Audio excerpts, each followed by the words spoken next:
Good morning and welcome to the 2019 Glasgow International Swim Meet. I'm Stuart Johnson and I'm joined here by Tom Scally. Morning, Tom. Morning, Stuart. How are we? I'm good, thank you. Good night's sleep again? Not quite as much sleep, but yeah, still feeling refreshed and ready to go for today. Here, it's the last day. Can you believe it? It's been so quick.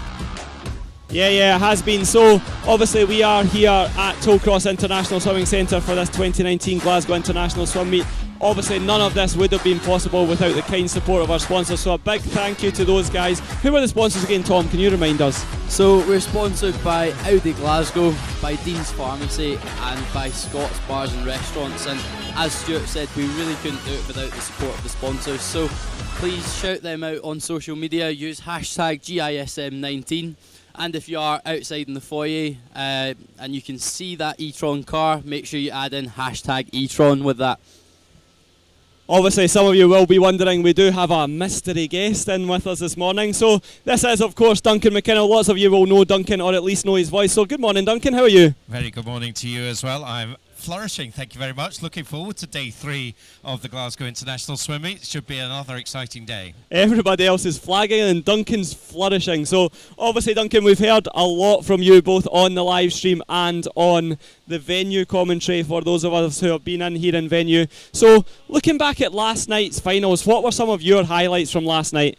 Well, for me, the first race and almost the last race were the ones that stuck out for me. So in the 800 freestyle, the fastest heat that was started off yesterday evening, Calliope Ariosu, one of the Greek swimmers, really was impressive, an 8:44. Now, we saw this fantastic 1500 from Dimitrios Negris on day 1, so it shows the Greeks on the distance swimming really impressive. So that was certainly a highlight for me. Absolutely, some really strong distance swimming from those Greeks, and they really seem to have enjoyed this event, don't they? Yes, they certainly do, and I think it's great preparation for them as they plan their run-up towards the World Championships in the summer. I'll tell you what's even more impressive though, the fact that Duncan gets his pronunciation right every time, first time. We've been struggling with some of those pronunciations through the weekend, Duncan, but you're used to this. You've done it a lot longer than us. Well, I wonder whether the Greeks would agree with that, but anyway, we'll see. The other thing that, two other swims really impressed me. In the 200 freestyle, Chap McMillan of Bangor, so another of our international guests, and he was really impressive, I thought, in the 148.9. He had Stephen Milne beside him, but he really took it to Stephen and was very impressive, I think, particularly down the final 50. Yeah, absolutely. Obviously, we've seen Stephen a lot over the weekend. He's swam a wide variety of events, but that one last night was just a bit too much for him, I think. Well, he had done a 200 fly just before it, so I guess we have to give him some credit for doing that. Excuses are all I'm hearing.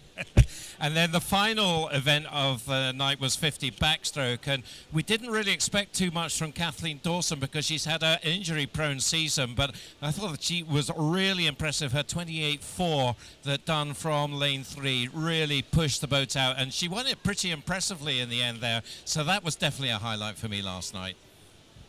Absolutely, yeah. So, I mean, just last night's, I remember us talking about it in the studio last night before we went live. I went through last night's start sheet and it was just, you could pick stars out from every event basically, so it was good to see what then happened in the pool, because there was some surprises that necessarily we wouldn't have looked at and we wouldn't have thought were going to happen, but that is what then happened. That's right, and when you look at the 400 IM prelim times versus what actually happened in the finals, that was incredible. Amy Wilmot took 5 seconds off between her morning swim and the nighttime swim, but that was carried out through the whole race, where Amber Keegan from Sheffield was 9 seconds faster, and she actually slipped into second place when we didn't mention her at all last night. Also, we had Katrine Buch-Willison 5 seconds faster, Katie Shanahan 6 seconds faster, so really everybody, I don't know what was happening in the call room last night, but they all seemed to just drive up that finish line.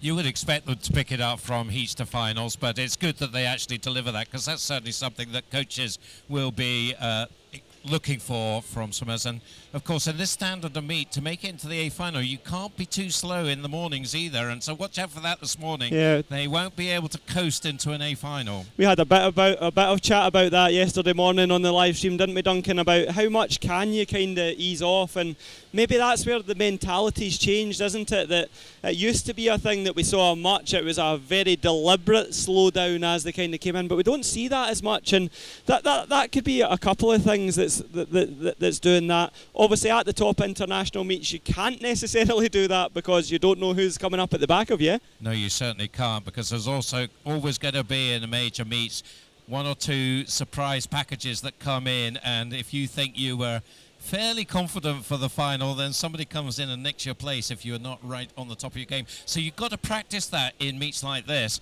and not just assume, well, I'm fast enough to make the A final, I don't need to work too hard in the heats. No, not at all. You've got to really push it, whatever the competition is, so that you're used to doing that.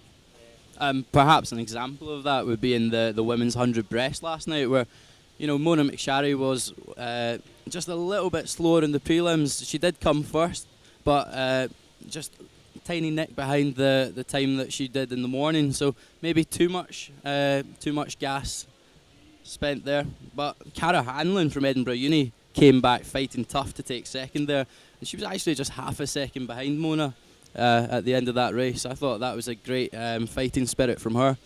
Yeah, so obviously some great swims last night. We can probably just about see behind us that the pool is just starting to clear out. Just another couple of minutes of warm-up left. So let's turn our attention now then. Let's turn our attention from last night. I mean, what have we got coming up this morning, Tom, and what's kind of our highlights that we're looking forward to seeing this morning? So again, another mix of distance events. We're starting off today with the 50-metre fly. Both men and women, so we're actually going to see Ross Murdoch in that before he takes on his 200 breast. Take it that's the men's, not the women's that we're seeing him in, yeah? Yeah, of course. And I can't think of when I've last seen Ross Murdoch do a 50 fly, so it's going to be quite interesting to see how he does outside his normal breaststroke. As long as he remembers to clear those arms over the water and doesn't get disqualified, then hopefully he'll be okay. And let's hope he doesn't break another touchpad. Yeah, we were having a bit of a chat with Ross last night about the damage that he may have done to the touchpads at the recent British Championships with their speedboat challenge. The man showed no remorse. No remorse. I think up at University of Stirling they're actually now competing and training of who can send speedboats into the pads as hard as they can. So what else? We've got some of the longer events as well. So we're going to see the men's 400 freestyle. Who do you think's likely to stand out in the morning heats this morning, Duncan? Well, we saw Jack McMillan I was talking about earlier in the 200 freestyle, so he's doubling up with the 400 as well. So he is certainly one to watch there. So we'll be very interested in that one. Yeah, I think my money's on Jack.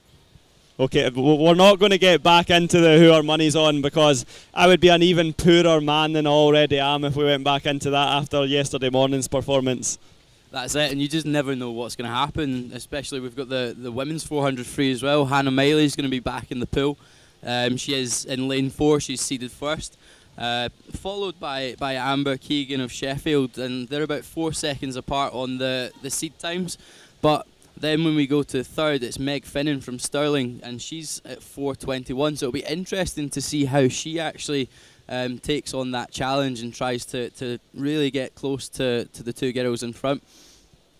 Yes, Hannah Miley, you forget, of course you think of her as an IM swimmer, but she is a very formidable middle and distance freestyler as well. Of course, she trains incredibly hard. We all know, of course, that she's had this injury-fueled season and is very much focusing on 2020 now, and it's very much the path to Tokyo for her. But I think she could be quite strong in that 400 freestyle. We've had a relatively quiet meet from Hannah so far this time. She hasn't swum the individual medley event, so I'm expecting quite a strong swim from her in the 400 free. There was some positives from Hannah yesterday as well, though, especially in the morning heats. We saw her come out and kind of do her thing, and we had a chat about that as well. We were fairly impressed, and we spoke about, obviously, the return from injury, but the signs were positive yesterday morning, weren't they, Duncan? Yes, they were. Yeah, they were indeed. Because we've got 100 backstroke as well today, and we talked about Kathleen Dawson, and the 50 back obviously is one thing. It would be interesting to see whether she can sustain that very promising form that she showed last night on the double distance against the likes of Cassie Wilde and co.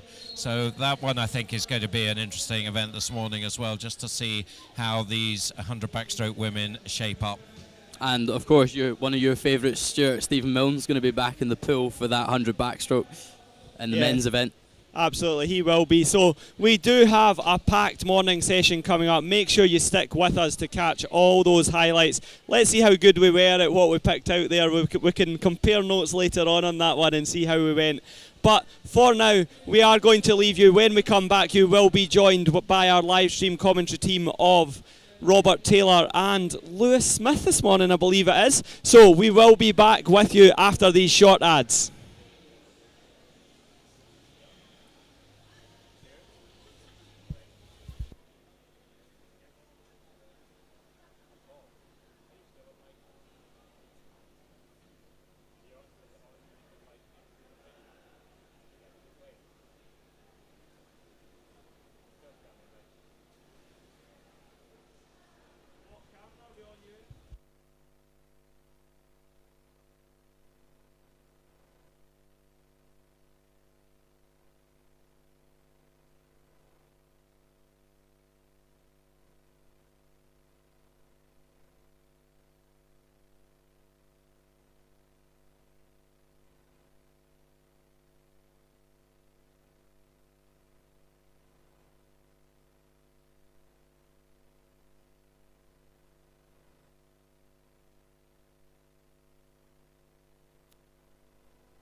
Good morning everyone and welcome to Glasgow International Swim Meet. This is day 3. We are due to go live in about 6 or 7 minutes. I'm Robert Taylor, I'm with you this morning doing the commentary. Hopefully Lewis Smith will be with me very shortly. Lewis will be doing the analysis and we'll run through this morning's programme. Meet coming from Tollcross International Swimming Centre. This morning's session gets underway with 50 butterfly for the women, 50 butterfly for the men, 6 heats of both. Then have a 400 freestyle for women, 3 heats, and a further 3 heats of men's for 400 free. Next event, 100 backstroke for both men and women, 5 heats of those. Another 5 heats of 200 breaststroke for women and men, and we conclude the session with 100 free for both the men and women. So all the events this morning are heats with finals in the evening. The session, as I say, will start in a few minutes. Joining me is Lewis Smith, who's going to be doing our analysis. Lewis was with me on day 1, on Friday rather. So good to have you with us again, Lewis. Good morning. So we start off, as I say, with 50 butterfly. 2 or 3 people to probably look at in this one. Caroline Barnett from the Danish junior team and Emily Horn. These will be the 2 fastest going in that one. Of course, all swimmers this morning, probably in the middle lanes of our city heats. Lewis will just be doing enough, I'm sure, just to qualify if they can for this evening's final. Yeah, that's certainly been the way of it for the first couple of days.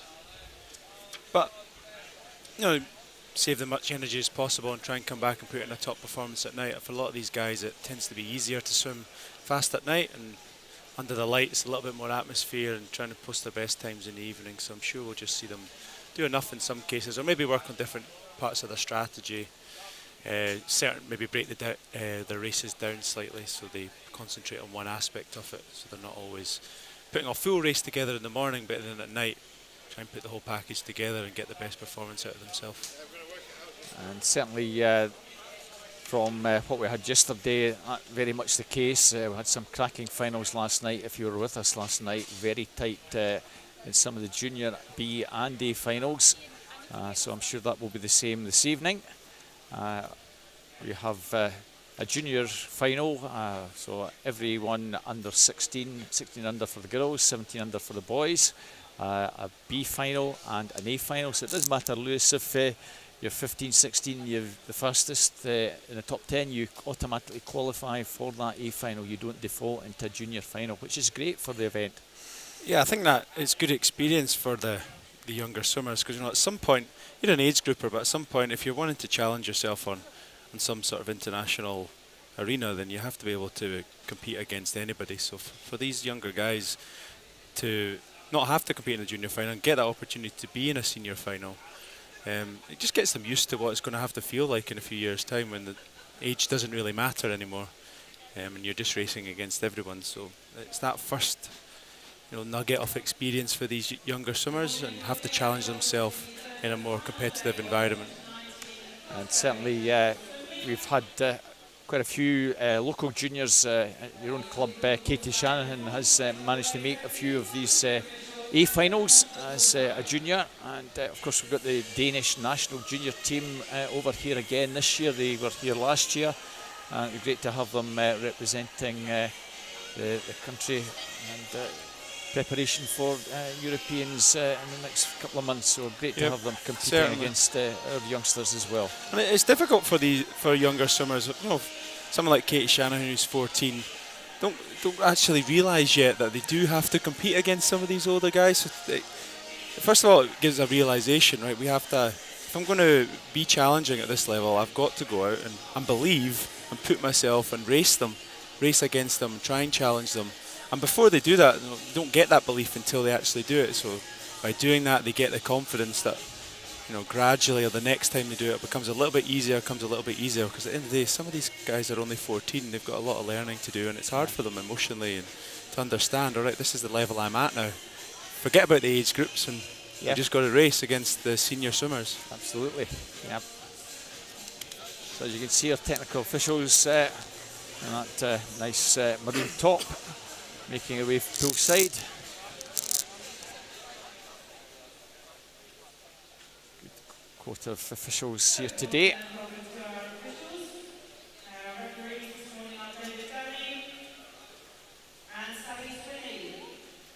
So down at the bottom end, we start this evening, this morning rather. Most events, first few days have been at the top end of the pool. This afternoon, Lewis, we have the joy of an 800 and a 1500. We don't have any distance events this morning, but if you're with us later today in the afternoon, we'll have an 800 for the women and a 1500 for the women and 800 for the men. That doesn't happen very often, but it's a feature of the meet that we have this included. Good to give the girls an opportunity to do a 1500, Lewis.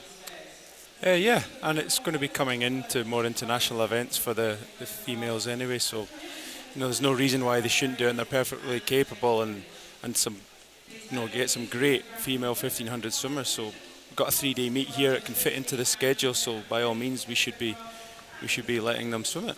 Absolutely. So the girls getting ready for our first heat.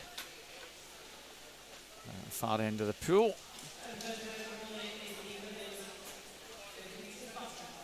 So this is 50 butterfly that starts us. Heather Brawley in 1, Erin Donnelly in 2, Alexandra Murray 3, Evie McLean 4, Annabelle McCrory 5, Faye Rogers 6, Kirsten Laurie in 7, and in 8, Lisa Lumsden.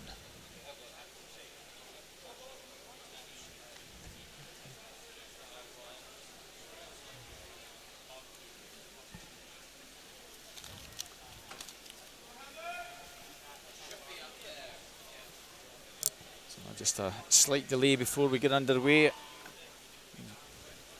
don't want to start too early. Always important that this keeps running very much to time, Lewis, because you've got call times for the swimmers.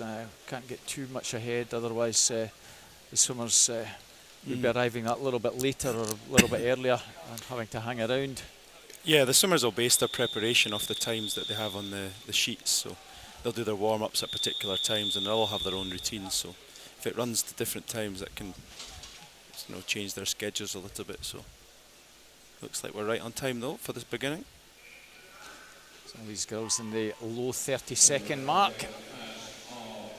Important to get a good start in this in a 50, Lewis, here.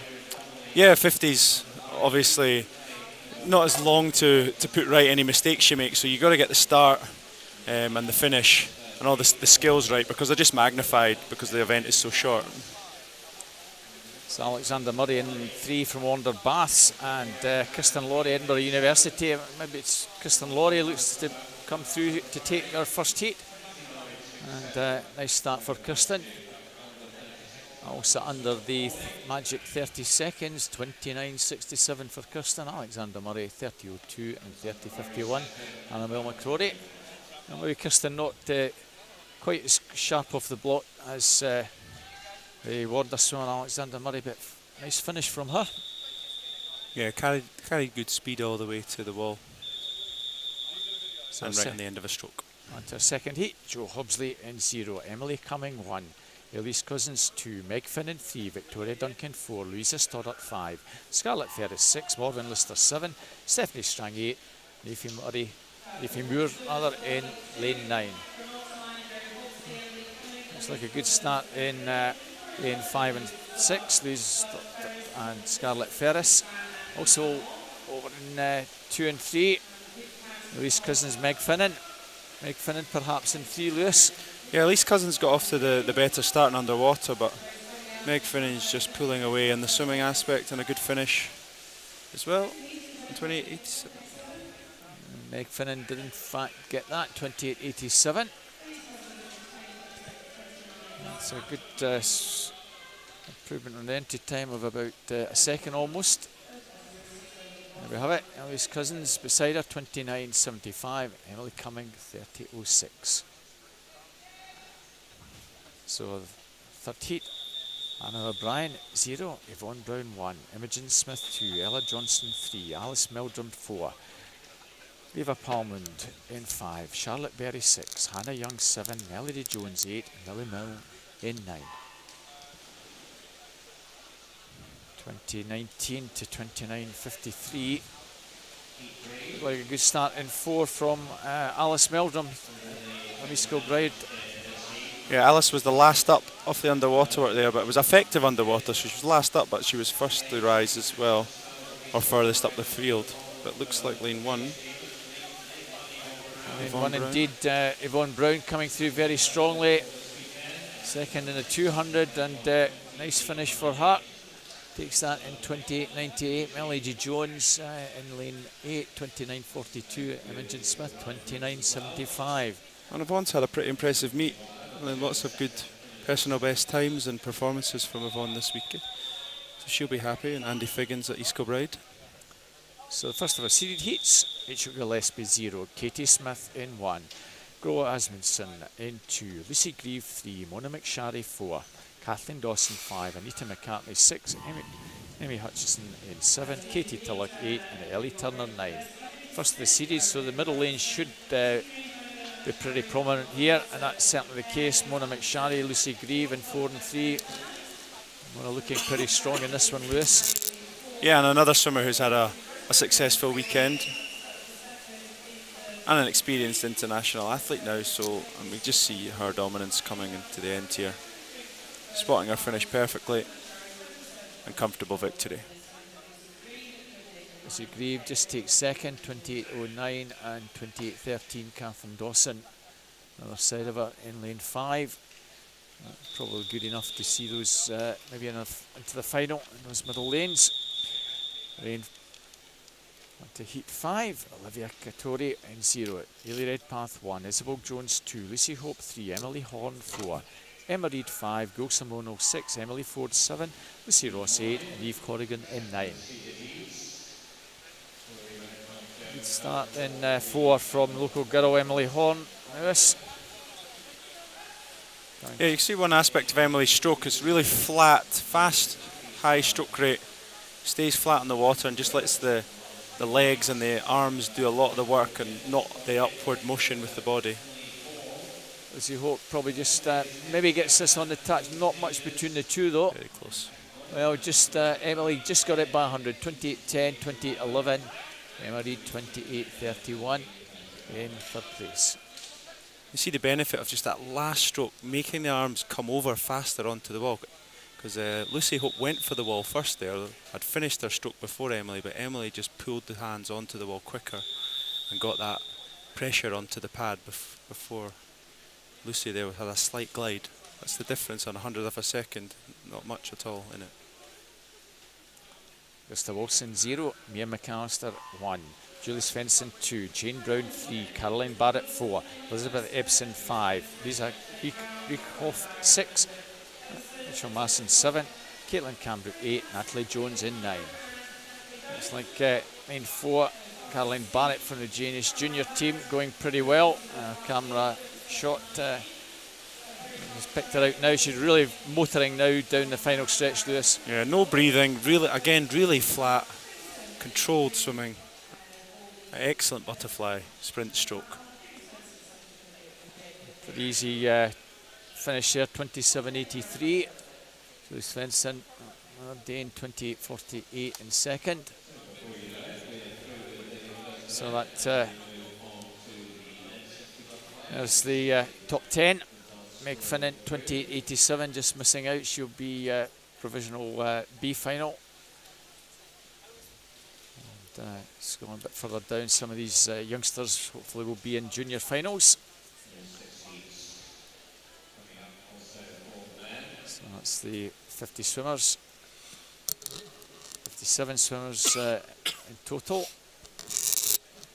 And Jane Brown at 28.80 is the last of those top 10. So 6 heats ahead of men's now. Rory McKinnon in 1, Yusuf Batouf 2, Andrew Hosey 3, Christopher Motha in 4, Ellis Cleland in 5, Stefan Kravitz 6, Dan Ferguson in 7, Thomas Adamson in 8. Looks like we're missing Christopher in lane 4. Yeah, certainly looks that way, Lewis. Thank you. All these lads in the low 27-second range. A 13-year-old through to a 26-year-old in this.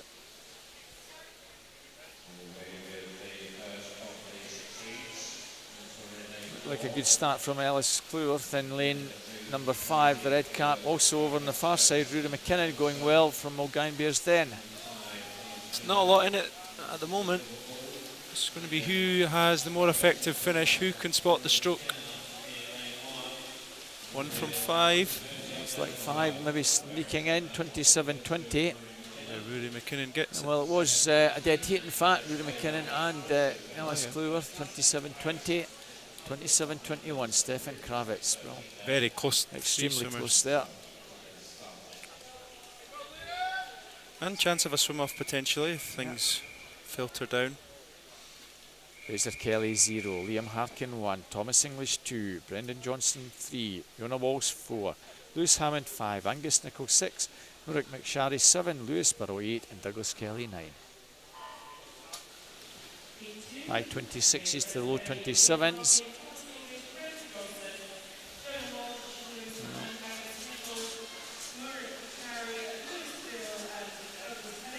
Looks like lane 2, Thomas English with the advantage here. And Jonah Walsh just seems to be coming through in the last 15 metres. I think he'll get the touch. Yeah. Jonah Walsh in 26.22. 600s faster his entry time. Thomas English 26.47. Lewis Burrell 27 seconds dead. Heat 3 is Callum Atkinson in 0. Maxwell Cattermole 1. Aidan Brown 2. Jamie McDonald 3. Keir Edgar 4. Jack Toll 5. Fraser Meadows 6. Craig Barnes 7. Joe Watt 8. Oscar Heald 9. 26.20 to 26.82 in this one.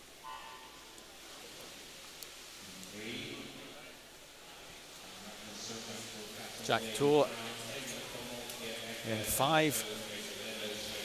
Very well there, as is Keir Edgar, Jamie McDonald in 4 and 3, and 2. Aidan Brown coming through as well. Another tight finish in this one. Well, it's I think lane 2 is just going to take this Aidan Brown, Lewis, from Keir Edgar. Yeah, not much in it at all. It's just that last 10 metres where he just pulled ahead slightly. Had a little bit more power to put down in that last part of the race. Got his hand on the wall. Jamie McDonald 26.67, Keir Edgar 26.68. Next heat 4, first the seeded heats. Ryan Ferguson 0.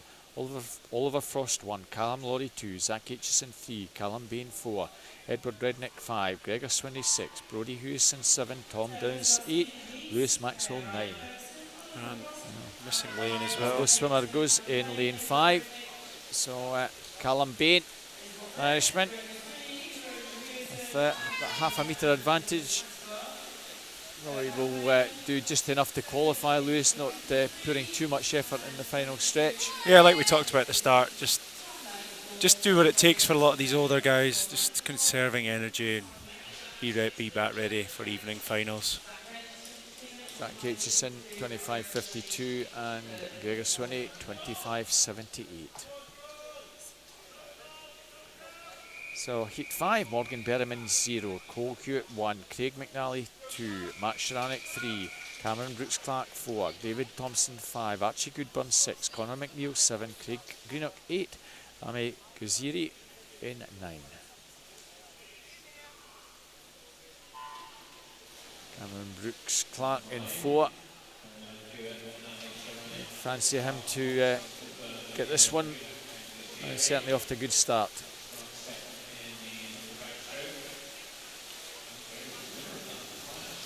About 3 or 4 all well bunched. Cameron Brooks Clark, Craig McNally also well there. Craig McNally might sneak in the backstroker, doing a little bit of sprint butterfly. 25.20 for Craig. Cameron Brooks Clark in second place.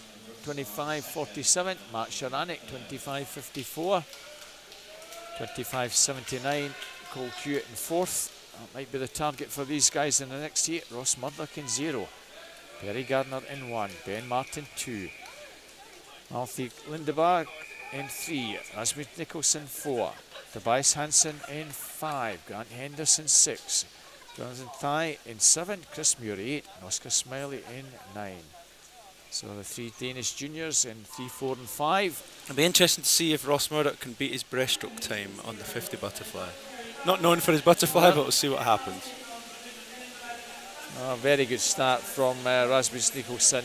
He's also had a useful few days in the pool. It's pretty strong, doesn't it, Lewis? I don't think Ross Murdoch's going to challenge the Dudgeys in this one. A little bit short on the finish, but I think he did enough in the early part of the race, and he'll sharpen up on that for this evening. Rasmus there. 24.59, 24.92 and 24.99. The 3 Danes all under the 25-second mark, so they'll comfortably get into tonight's final. They'll be there or thereabouts in the middle lanes, 3 of the 4 in the middle lanes. And as you scroll down, Gregor Swinney just missing out on a 25.78. Ross Murdoch away down in 30th position, 26.70. Yeah. It's not really far off his best 50 breaststroke. So. not known for his fly, but it's nice. I like seeing the guys just Yeah. experiment a little. You know, these guys, even though Ross is primarily known as a breaststroker, there's no way that he just trains breaststroke every single length he does in training. So to mix it up, that little bit of cross training and having a little bit of fun with his swimming, still enjoying it, trying new things, it's good. You know, you can't just do the same thing all the time. It needs to be mixed up slightly. So I like to see that.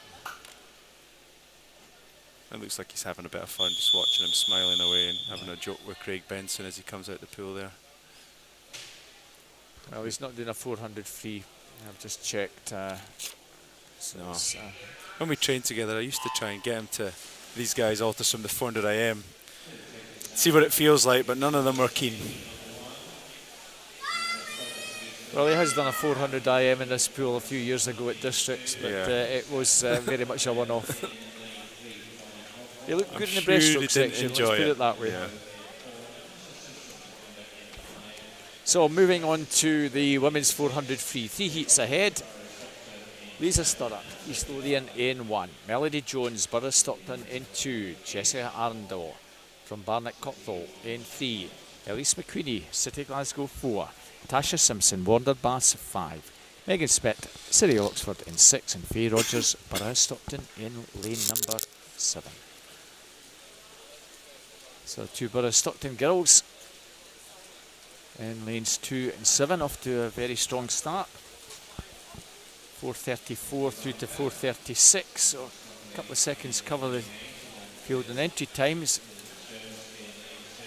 Really interesting race, the 400 freestyle. A lot of strategy involved in how you pace your race and the way you approach it. So I imagine we might see some things change as the race goes on, but the 2 girls on the outside here are off to a good start.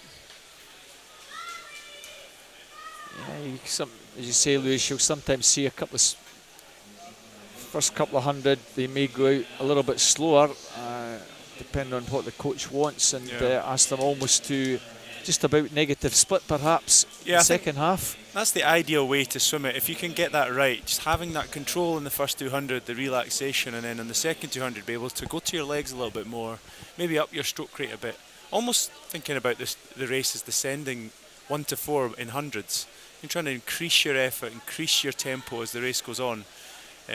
So if it can be swum like that, it's probably the ideal strategy. But you sometimes do see different ways of swimming it, people going out a little bit faster and trying to hold on. But at the top level, you'll often see a negative split type swim, or a very even split anyway. So very strong start, 2:13.37. So you're probably looking at a finish time in the low 4:30s here. 68 and a third there. Yeah. She's gone off very strongly, has Faye Rogers. Yeah, Faye looks really controlled here. She has gone off strongly, but she has gone now to her legs on the second 200, and she seems like she's picked up a rate, so she's obviously controlled. I imagine clearly a better swimmer than 4:35. And we're about to see that here. She's got 125 metres to go now, or slightly over. And that last 50, just over 34 seconds, so she's probably going to come in here somewhere around the 3:22 mark. That's assuming that the pace is fairly steady. Still looks really in control of her stroke. Nice length, but using her legs strong, helping to support her body position, and a good couple of kicks off every wall as well, just to get her up into her stroke. Megan Smith from City of Oxford in lane 6. We saw a different strategy of racing. She's a bit further back to begin with, but there's a challenge for that minor place. Faye Rogers still going particularly well. I think she's going to be pretty close to 4:30 here.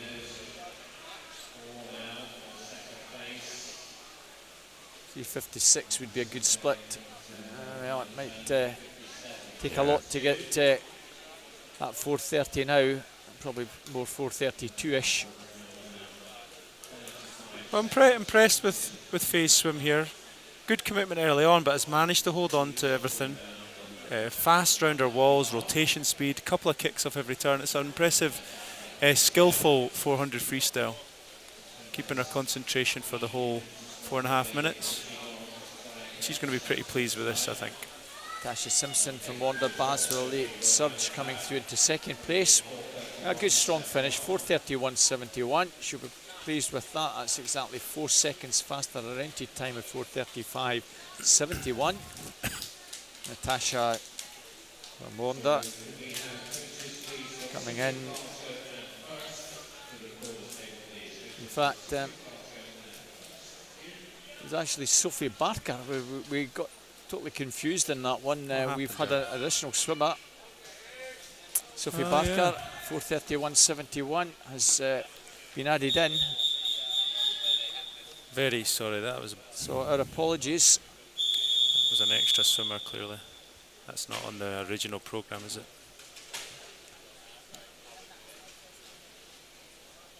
So our apologies to everyone from that club. We do have 10 in this one. Lewis, Lauren Patterson, ran 96 and 0. Olivia Mason, Wanda Bass in 1. A couple of Danish juniors in 2 and 3. Michelle Mortensen and Sophie Peterson. Another Danish swimmer from Aalborg, Catherine Wilson in 4. Katie Shanahan, City Glasgow in 5. Jessica Morgan, Southport in 6. Emma Russell, Heart of Midlothian 7. Sophie Neem from Glentoft in 8. And also from Denmark, from Aalborg, Camilla Borgen Andersen. So a lot of Danes in this one, Lewis. No less than half the field. Of course, this is the first of the 2 seeded heats, the last 2 heats seeded. So Catherine Rowanson, 4:12.27 coming into this. And I don't think we'll see an exceptionally fast time from some of the swimmers in the middle lane. Again, it's go out, nice relaxing swim, and make sure you just get into the final this evening. I think in this sort of situation where you probably would get through to the final, certainly from my point of view and other coaches, they might try and work on certain aspects of the race. So you say to your swimmer, okay, we're maybe not going all out in the heat here, but let's concentrate on the second half of the race. Try and make that what you're going to do tonight. Let's see what that feels like. Hit your pace, hit your targets, do the things you want to do off the wall, and then this evening we'll come back and we'll put the whole thing together. Just to break the race down a little bit. Practice certain periods of it, just so you get a feel for what you're going to have to do later on in the evening. And they have that luxury here because they can just relax that little bit more in the heats. At an international event, you don't maybe get that luxury, but this is about preparation and getting yourself ready for the bigger events for a lot of these older swimmers or more experienced, faster swimmers. As we talked a wee bit earlier when we started, some of the juniors, we have in lane 5 turning in second place, Katie Shanahan. So again, she'll use this as a learning experience, Lewis. Yeah, she does need to learn and understand what it feels like to race against the older athletes. But she's perfectly capable, and she's just learning all the time. She's very coachable individual who's still actually only 14. And you can't expect someone off at the age of 14 to know it all yet. So. Same also true of swimmer on the other side in lane 3, another junior 16-year-old, Sophie Peterson. And that's part of the reason why some of these Danish juniors are over here, to gain this experience swimming against some of the top swimmers from Scotland, and also mostly from the north of England, although we've got some from it's the city of Oxford up. But we've got good representation from the north of England. Delighted to see so many clubs up here competing. Yeah, for the juniors, they're only a few weeks out now from the European Junior Championships, which is certainly in Europe the most prestigious European event that these guys can swim at. So with that preparation, they're probably in different types of training right now, but they get a chance to race some of the events they'll be doing there potentially, or just have a practice of racing in the lead up to that European Junior Championships. And that's why the Danish junior team are here. To get the team together, build a little bit of team morale and ethos before they go off together to those European Junior Championships. in Kazan in Russia. So 50 to go. Katrin Wilson very relaxed in front. Katie Shanahan in 5 also. Just working pretty relaxed as well doing this final stretch, not putting too much effort in. As Sophie Peterson, she'll be pretty certain coming through in 3rd, qualifying for this evening's 400. 4:23.42. Katie Shanahan 2nd and 4:29.92. Sophie Peterson 4:33.27. Emma Russell, I think just sneaking in 4th place from her, 4:35.95. Well, that 4:31.71 in that first heat, that might get them into the final. First 3 pretty certain under the 4:33 mark. So our 2nd seeded heat, final heat of the morning. Lucy Grieve, South Ayrshire in 0. Chantal Smith, University of Stirling in 1. Orla Adams, University of Aberdeen Performance 2. Meg Finnan, University of Stirling in 3. Hannah Miley, University of Aberdeen Performance 4. Amber Keegan, City of Sheffield in 5. Alice Stickett, City of Sheffield in 6. In 7, from Aalborg, Lisa Riekhoff. Jennifer Green, Wigan Best in 8. Nicole Reynolds from Finns in lane 9. Great to see Hannah Miley back in the pool. She's competed in a few events over the last couple of days. The fastest qualifier going into this. Yeah, Hannah Miley's become renowned for doing multiple events, but she did have an injury this season, so I'm sure she's using this as a little bit of a training exercise as much as anything, just trying to get herself back up into race sharpness and prepared for her really for next season. I think this season is a little bit of a transition, just trying to get the fitness back. Obviously a highly tuned individual, so she'll need that time to get herself back to full sharpness. And this will just be one of those steps along the way to getting there. So 103.50. Meg Finnan in lane 3. And Amber Keegan in 5. Amber, the Sheffield swimmer. And, she's going very well in lane 5. Hannah Miley just tracking her, and also Meg Finnan. Meg Finnan also a very experienced swimmer, back from America, now training with Steve Tigg up at University of Stirling.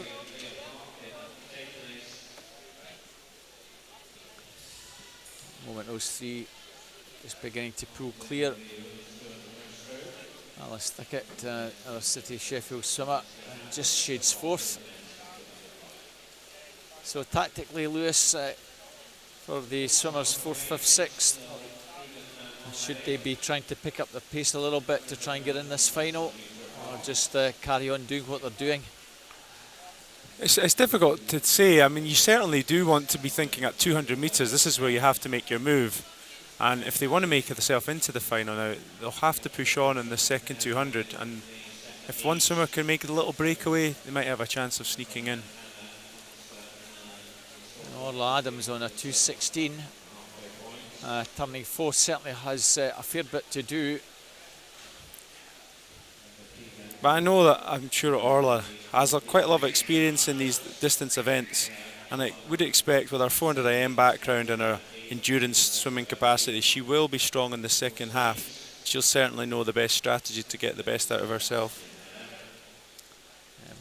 Both she, Alice Thickett, Lisa Riekhoff having a right scrap for 4th, 5th and 6th. And Hannah Miley now using all her experience just to ease ahead of Amber Keegan, who's still going pretty well in 2nd place. Kind of feel that Meg Finnan is quite happy letting those 2 push on. She knows fine that she'll be in the final this evening. 3:16.56. 3:17.95. And Meg 3:20.75. And Barry second cover, 4th, 5th and 6th. Oh, Hannah Miley looking pretty good, Lewis, in this one. Yeah, she has showed her experience in the second half of the race, where she's just pushed on a little. Maybe despite not being at the quite the right fitness she wants, you can just see she's doing the right. She's still swimming with the right strategy. She's turning. She's doing 3 or 4 kicks off the wall, doing everything right. And the speed and her endurance and her best swim will come later, but still practicing all the skills that are required to do a great 400 freestyle, and just pulling away, really comfortable, and a good solid heat swim that will put her in a great position in the middle lanes for the final this evening. Well, she will be in that centre lane, 4:22.41 fastest qualifier, 4:26 Amber Keegan and Meg Finnan, 4:29.40. Cracking finish. It's a week off, just shades Alice Thickett, 4:35.11, 4:35.15. I'm sure we'll get them into the final. I wonder if Emma Russell's 4:35.95 will get her into the final. She might be just miss out perhaps once we've got that confirmed. Certainly 4:35 is going to be the borderline for making that final, I think. Well, there we are, Sophie Barker, 4:31.71 in that first heat. And Emma Russell just scrapes into the final on that 4:35. Olivia Mason from Warnder just missing out. Of course, we have some 400s in the afternoon. So these provisional. And there'll have to be a pretty excellent breakthrough swim, I think, to break into the A final, but we may see some junior finalists come out of this afternoon session if they put in a good performance. So 3 heats of the men now. I'll just check before we read the names out, Lewis, that we have everyone. So our apologies, Sophie, we did you an justice, but super swim, we'll see you back tonight.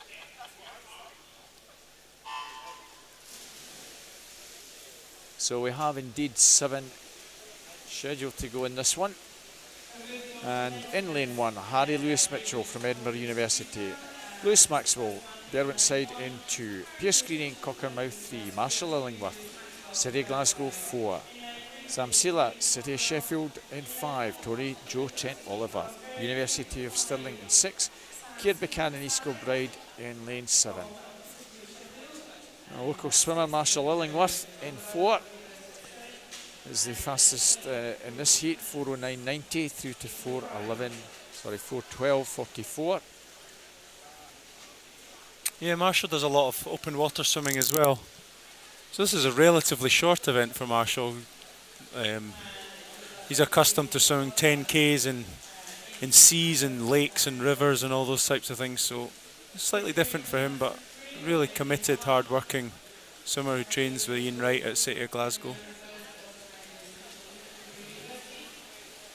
And Marshall will be doing a 5K open water, I believe, in a couple of weeks' time down at Lake Windermere. A great North Swim. I believe he's entered that one, Lewis. So, as you say, that's the start of open water next week with the East District one over in Lochiller Meadows.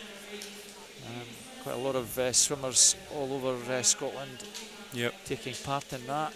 Now that the beautiful Scottish summer has arrived, we can start getting out into the open water. A good start over in lane 1 from Harry Lewis Mitchell. It's still early stage of this race. We reached the halfway mark. Maybe a little bit cat and mouse in this one, Lewis. Yeah, and it can be the way of things in a 400 freestyle. And now we get to halfway, this is where the race really begins for a lot of these guys. You may see some things start to change. Kid Buchanan in 7, Tony Joe, Trent Oliver 6, Sam Saith in 5, Marshall Lingworth in 4. That's Harry Lewis Mitchell that seems to be the strongest at the moment. He looks comfortable in this long rangy stroke. Just can he hold on in the last 150 metres? At the moment, advantage of a little bit over a second. He's still going pretty well in that far lane. He does look relaxed. He's efficient, long stroke, so. Tony Joe, Trent Oliver, the only one coming out of the pack to try and put a challenge in now with just about 100 or so to go. Sam Saith, a lot of work to do, as has Marshall Illingworth. 100 to go, 3:08.93. So he's probably pacing pretty close to the 4:12 mark of his entry time.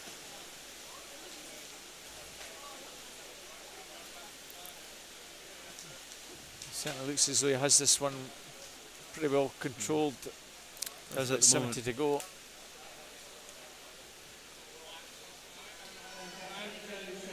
Good swim from the outside lane.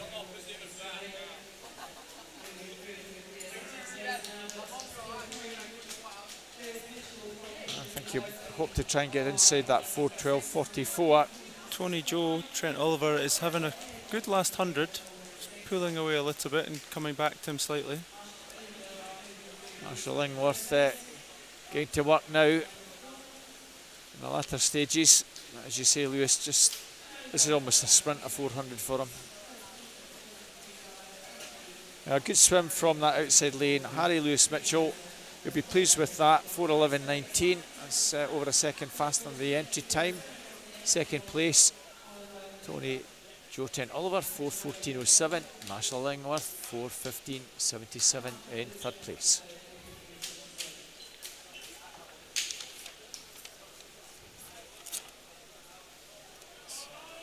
So on to heat number 2. This is the first of the 2 seeded heats. It's the lineup.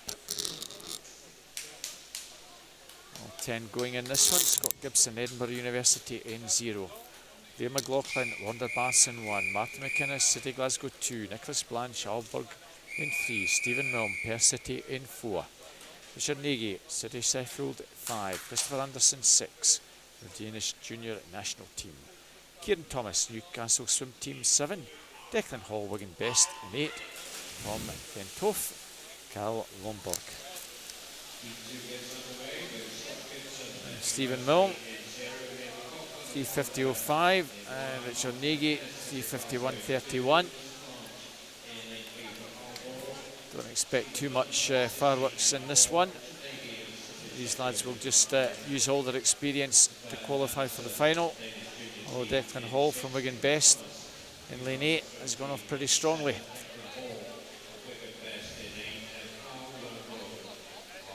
You can see even in the middle lane how relaxed Stephen Milne is. Lewis. Yeah. And Stephen has vast experience in this event. And this is what we're more used to seeing Stephen swim. He's raced a range of things this weekend, hasn't he? He's done a few sprint events, butterfly, backstroke and freestyle.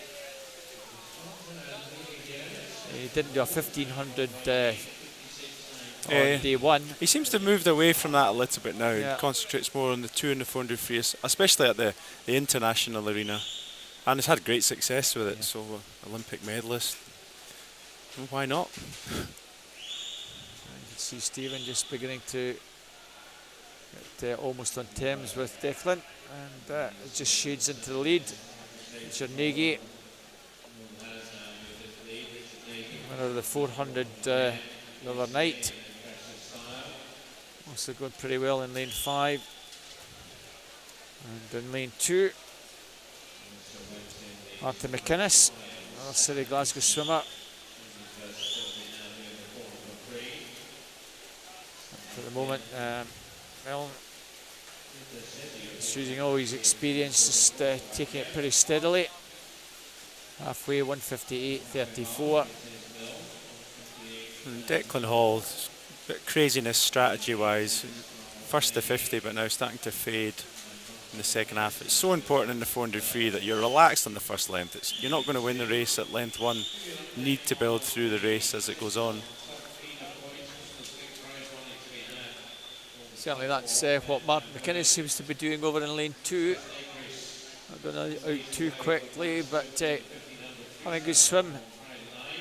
Third place, so Martin looking good at this stage to make the final this evening from lane 2. Milne and Nagy. Well, Nagy, I wonder whether Nagy's going to go past Milne in the final 100 to try and get that centre lane. Yeah, Nagy's won the 400 AM last night and solid time, so you'll know he'll have good endurance and strength in the last 100 with his 400 AM background. I'm not sure Stephen will let him beat him, but we'll see. Stephen's a great competitor, so I don't think he'll like to be touched out. Well, Milne just with about a metre or so advantage, still maintaining that pretty easily. Martin just dropping back a little bit into 4th place. Good last turn from Stephen there. He took another half metre out of Richard. But he seems to be easing up slightly, so.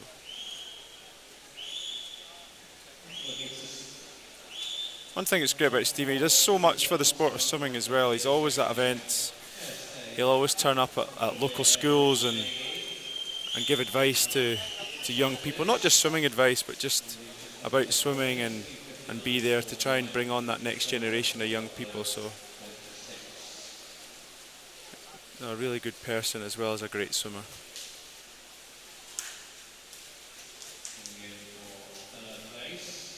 So Nagy takes second, 3:59.49 for Milne, 4:00.26, and Christopher Anderson 4:30.20. Liam McLaughlin, Wander Bass 4:09.85. We'll just take a wee note of that time. In 5th place, that might be good enough to get Liam into final. Depends what these guys do in this next one. A few Danes go in this as well. Angus Allison, Wander Bass goes in 0. Big Brother Fraser in lane 2, in lane 1 rather. So that'll be interesting to see the two Allisons against one another. Marcus Kidson from Zuckerberg in 2. Arthur Elgar, Danish junior national team in 3. Jack McMillan in lane 4 from Bangor. We seem to have an empty lane in 5. So Oscar Lindholm from the Danish junior national team goes in 6. Harley Bentley's Edinburgh University 7. Greg Fairbairn, Bellshill Sharks in 8. And Finlay Saunders, Heart of Midlothian in 9. Well, maybe a wee opportunity for guys like Angus Allison, Greg Fairbairn, maybe Finlay Saunders, who don't often get the opportunity competing against the quality field, to see if they can get themselves into the A final. Jack McMillan, Irishman, 56.72, already well clear. Oscar Lindholm, Arthur Elgard, 2 Danes, then 6 and 3. Battling for 2nd and 3rd at the moment. And Harley Bentley's and Greg Fairbairn, 7 and 8. Not that far behind, as is Marcus Kelson from Silkeborg. So at the moment, Jack McMillan well clear in this one, Lewis. Just looks easy as well, doesn't it? Just relaxed, doing what needs to be done in the heats. Won the 200 freestyle last night. And I'm sure we'll see a lot more from him in the final than what we're getting right now, but just needs to, work on certain aspects of his race. I'm sure he's got something in mind. He's not just swimming aimlessly. He'll be working on scales, he'll be working on turns and all the smaller things, and then he'll put it together tonight, hopefully, and we'll see a fast a much faster performance, but just comfortable at the moment. Two Danes, Lindholm and Elgard, still second and third. They're also going pretty easily as well, Lewis.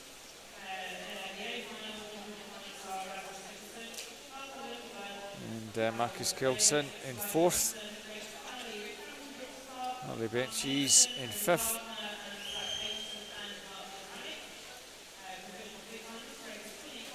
So it looks as though probably those top five will have an opportunity of getting into the A final this evening. Two Danish boys look pretty comfortable in second and third. They were just a little bit slower in that previous heat. It was faster at the halfway mark. You kind of feel that Jack's just dropped off a little bit, just easing up even more.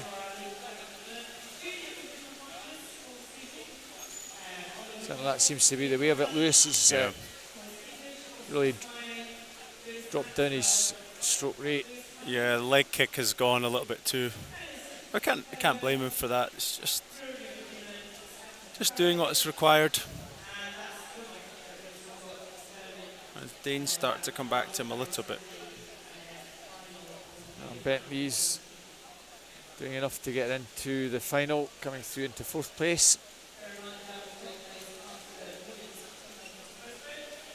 Him finishing very strongly. Maybe not get there at the end. And just pulling a wee bit extra out just to ensure that he finishes in the lead. 4:04.07. Second place until 4:05.53. Elgard 4:06.58. And G's 4:06.51. Marcus Kelson 4:10.79. Well, that should ensure that Marcus Kelson, I think, will be the 10th going into that final provisionally. Just wait for that result to be confirmed. That's the confirmed result. Fraser beating his younger brother. Yeah, I wonder if they've ever raced next to each other like that before. But not yet, younger brother's not quite got there yet, the older brother. Remember the first time I beat my big brother at swimming? It was a great achievement. Retired him. Well, Kelton 4:10 did indeed get in. Lewis Mitchell at 4:11.19 in that first heat. Just not quite enough to get him into the final, but you never know, there could be the odd withdrawal from the final this evening. So this time, as you saw, the backstroke mechanism's in. This is first of 5 heats. Seven swimmers go in this one. We have 8 showing at the moment, so we may have an empty lane.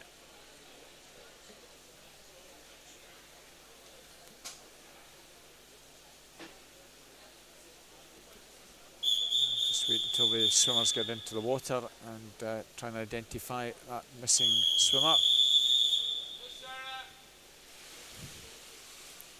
It's lane 2. Yeah. Lily Wallock from Southport goes in 1. Sarah Coffey from first in 3. Cannibalotti, Wonderbass 4. Drew McKenzie, swim rest slowly in 5. Ashley Merson, her teammate, in 6. Vilma Lipahara from Nuni Calm. And in 8, Bailey Wilkes, City Glasgow. 107 through to 109.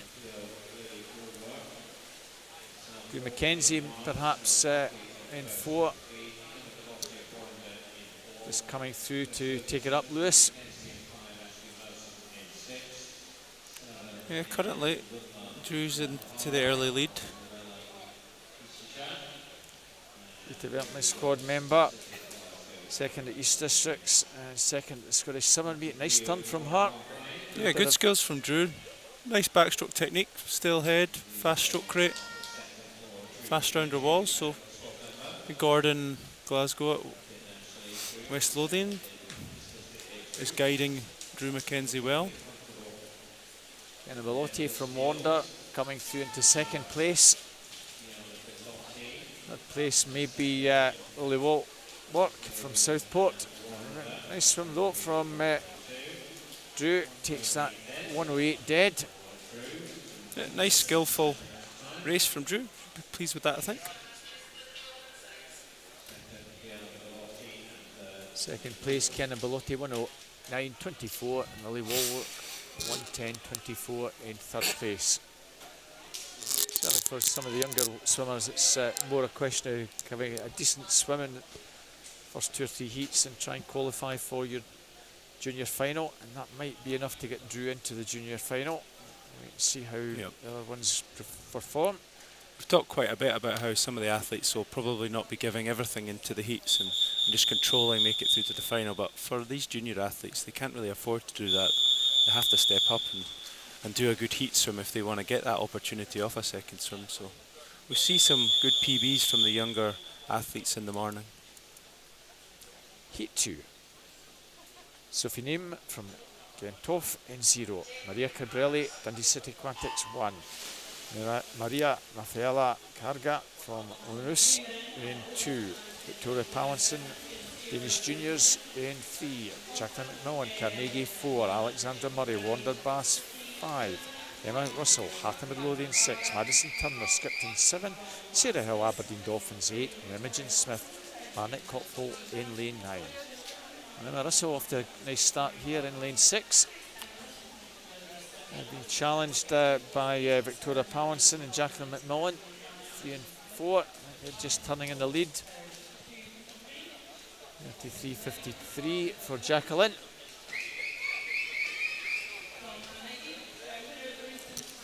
Certainly Jacqueline McMillan going very well. First at University of Aberdeen meet, 106.93 she did, 5th at national age groups, but just being shaded by Victoria Pallinson from the Danish junior team, and Victoria now begin to pull away. Lewis. Yeah, just a bit of a stronger second 50. And just had that ability to pull away in the last 50 metres especially and spot the finish. Second place, Jacqueline McMillan, 107.40. Imogen Smith, 108.75. So that 108 in that first heat, important for Drew. So good swim from her. A little bit faster than some of these girls who were entered on a faster time than her. As we say, some of the juniors getting an opportunity to compete and try and improve in their times. And hopefully we'll see some of them this evening. Emily Ford, City of Oxford in 0. Erin Donnelly, Buddy of Stockton in lane 1. Caitlin Duffy, South Ayrshire in 2. Ellie Turner, Carnegie in 3. Catherine Greenslade, Edinburgh University in 4. Robin Crawford, City Glasgow 5. Katie Shannon, City Glasgow 6. Scarlett Ferris, Dundee City Aquatics 7. Elias McQueenie, City Glasgow 8. Amy Shields, Morgan Bearstein in 9. Heat 3, the first of our seeded heats, so Catherine Greenslade should be strong fancy in this one, the Welsh swimmer. Loads of experience, Catherine. Yep. A really powerful athlete, Catherine. You see her strokes look a lot longer and more powerful than the other athletes. She grabs the water, connects with the water really well and pulls herself past that point of her anchor point of her hand going in. Real good distance per stroke. You see her already starting to pull away on this first length. Not the best start, but her swimming speed is by far away the fastest. Ellie Turner from Carnegie also well there. Youth squad member, national age group champion. And, 8th in the junior final at the British Championships. Certainly her speciality, Ellie. Another good all-rounder, Ellie Turner. And Catherine, really dominant in this one. A good swim from Ellie Turner as well, 103.72. Ellie Turner 106.61. 104.61 is from Ellie. 104.61 rather, yep, thanks Lewis. Your eyesight's much better than mine. Emily Ford, 105.70 in third place, and Caitlin Duffy, 106.17. Fourth place. Just keep an eye on that 106 1:17 for Caitlin. That might be the target to get past for the last two heats. Lucy Lucas, East Lothian in 0. Mia Robertson, Newcastle Swim Team 1. Leva Palmund from the Danish Junior National Team in 2. Emily Grant, University of Stirling in 3. Cassie Wild, University of Stirling 4. Caroline Sorensen, Danish Junior National Team 5. Isabel Jones from University of Stirling in 6. Annabelle McCrory, Derwentsside in 7. Holly McGill, Heart of Midlothian in 8. And it looks like we have an empty lane in lane 9. So Cassie Wild, another swimmers off at the Gold Coast last year. Second in the 200 back. Much better than the 50 and 100, Cassie. Cassie was also second in the 50 back to Kathleen Greenslade, no less. Sorry, to Kathleen Dawson, no less, who comes up in the final heat. And a very strong start there from Cassie. Yeah, excellent start and underwater work. Using the whole 15 metres that you're allowed on the underwater section on the backstroke and using it to great advantage. Isabel Jones in 6, prominent, as is Emily Grant in 3. Now coming through Caroline Sorensen in 5, 29.75. Well, a wee bit slower, but you can see Cassie Wild, how relaxed she is coming down the final stretch, Lewis. Yeah, exactly. Really relaxed. It's the still head position, the smooth arm, no body movement, just letting the shoulders and the hips roll around that head. It's just pulling away, comfortable and easing up slightly at the finish. Looks like Isabel Jones and Caroline Sorensen second and third, 101.75. It was a pretty easy swim for Cassie. Caroline Sorensen 105.01, 105.11, and Emily Grant 105.48. Eva Palmwood 106.07 in 5th place. 105.48 looks possibly good enough to get into final. That's how these girls go. At least they know what they've got to go for in the last heat. Alicia Lumsden, Edinburgh University in 0. Morven Lister, Carnegie 1. Ellis Shields, Mulgan Beerstein 2. Anna Main, Edinburgh University 3. Kathleen Dawson, University of Stirling in 4. Lily Bosley, City Sheffield 5. Lottie Upan, University of Stirling 6. Serena Iguaram 7 from City Glasgow. Rowan Saunders, Heart of Midlothian in 8. Alice Meldrum, East Kilbride in lane number 9. And Kathleen Dawson, a super swim last night in that 50 backstroke. Yeah, and Kathleen had a pretty serious injury just at the start of the season or in the last season. What you would associate with more team and impact sports. She had a cruciate knee injury, so just getting back to fitness now, Kathleen. Lottie Pan in 6, got a very strong start and is going very strongly down the final first 50. Kathleen Dawson also be just off that turn. 30.82.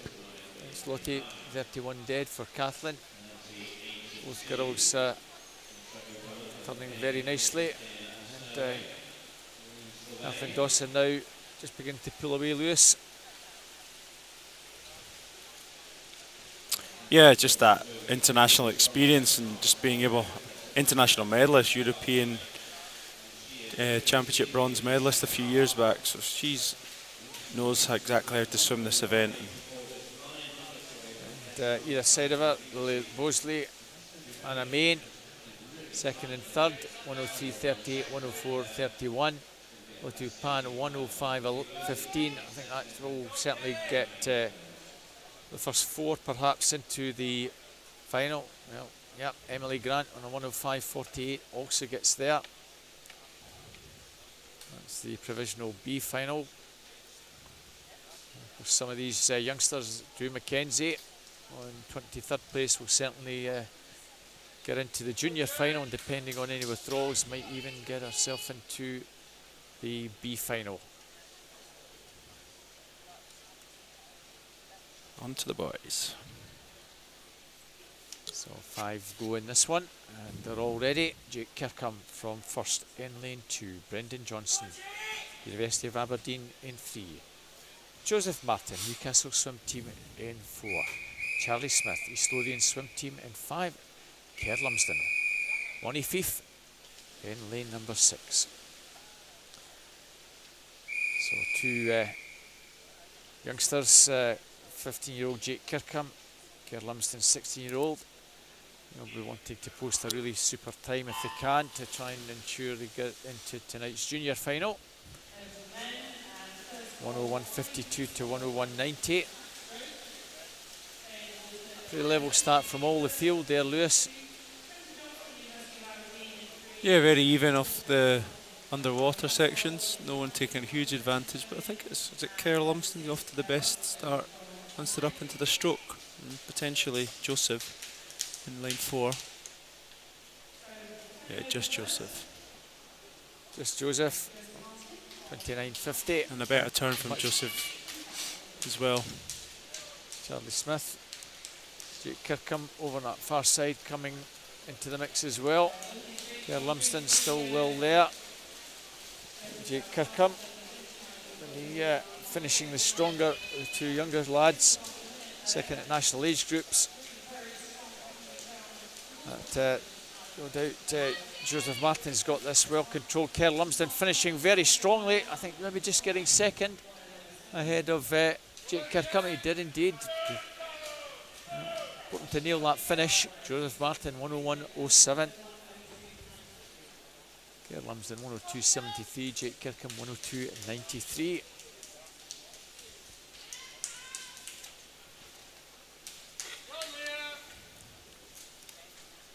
So second heat, Christopher Motha, I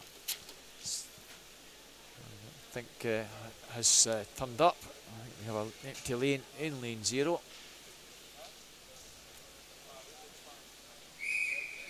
Wait for the swimmers to get into the water. I think we'll find that there is no one going in lane 0.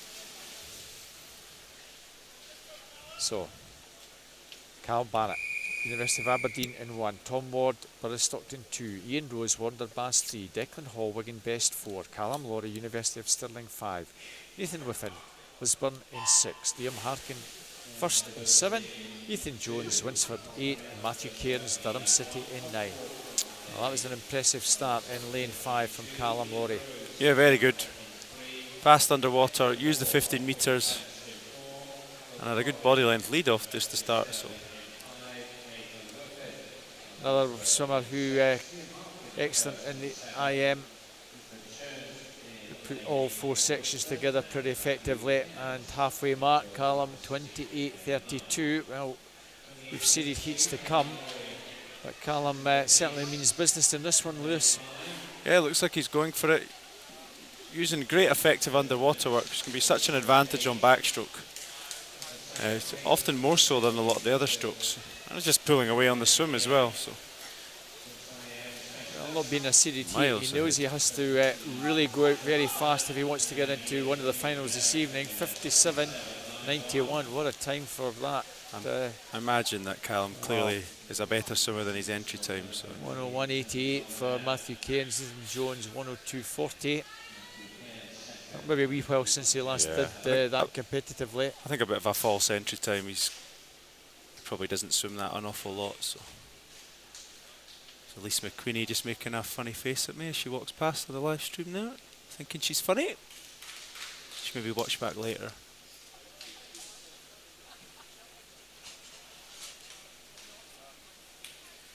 It's one of the Glasgow swimmers who I have contact with.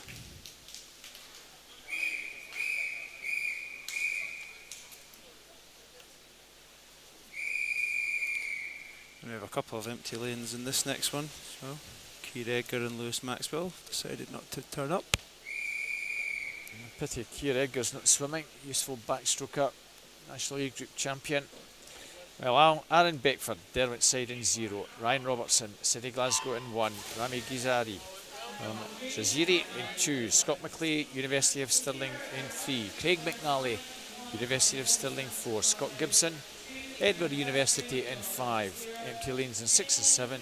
Zach Logue, City Sunderland 8. Fraser Wilson, Wanderbass in 9. Scott McClay, the shades Craig McNally and Scott Gibson.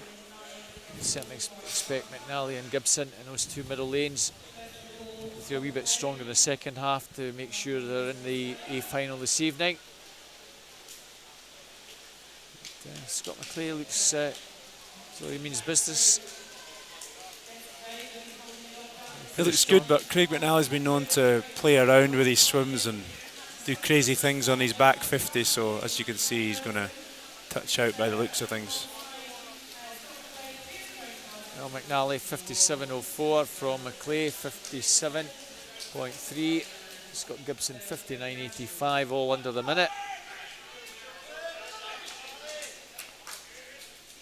And Rami Giziri 59.14. Scott Gibson might have to sweat a wee bit on that 59.85. Callum Laurie looking good on 57.91 to get into the final.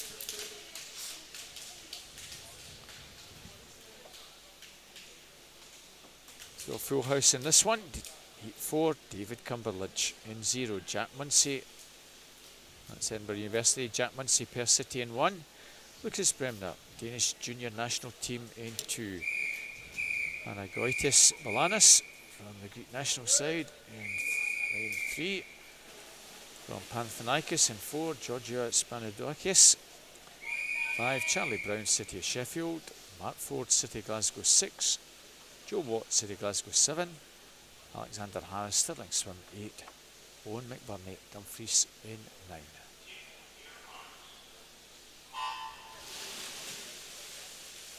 So a really good start in that previous couple of heats. Callum Laurie really off to a flyer in that second one. And it's all pretty level pegging in this one.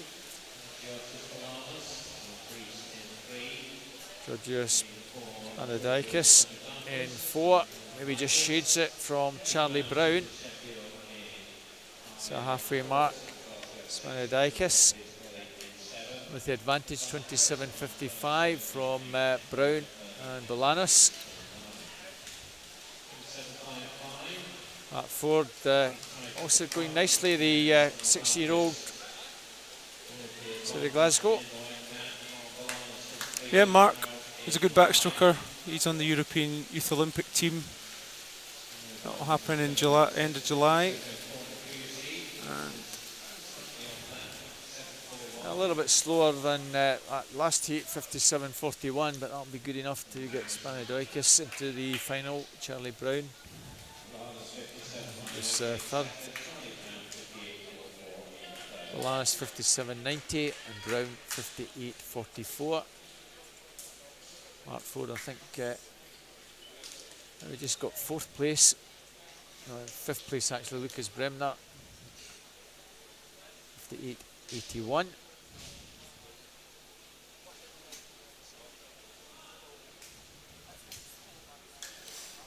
So these guys know what they've got to do to get into the final. Rowan Greening, Cockermouth in 0. In lane 1, Conor Massey, City Glasgow. Nicholas Pedersen, Danish junior national team in 2. Perry Gardner, University of Stirling 3. Nicholas Pyle, Newcastle swim team in lane number 4. From the Greek national team, Evangelos Marigiannios in 6. From Perth City, Stephen Milne. 7, University of Stirling, Sam Peace. 8, Lucas Stroberg, Danish junior national team. And 9, Ruben Vista, City of Sheffield.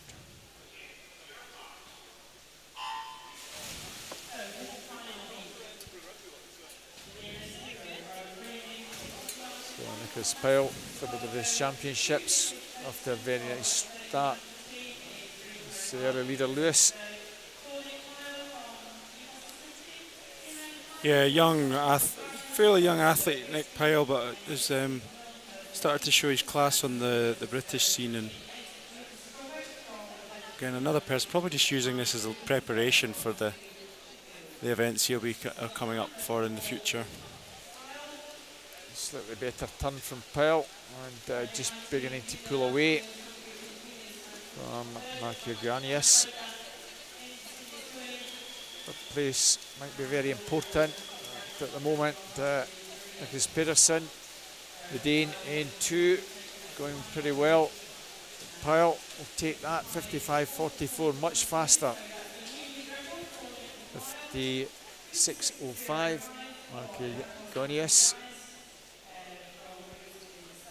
Peterson just being snatched out by Stephen Milne, 57.80, 57.95.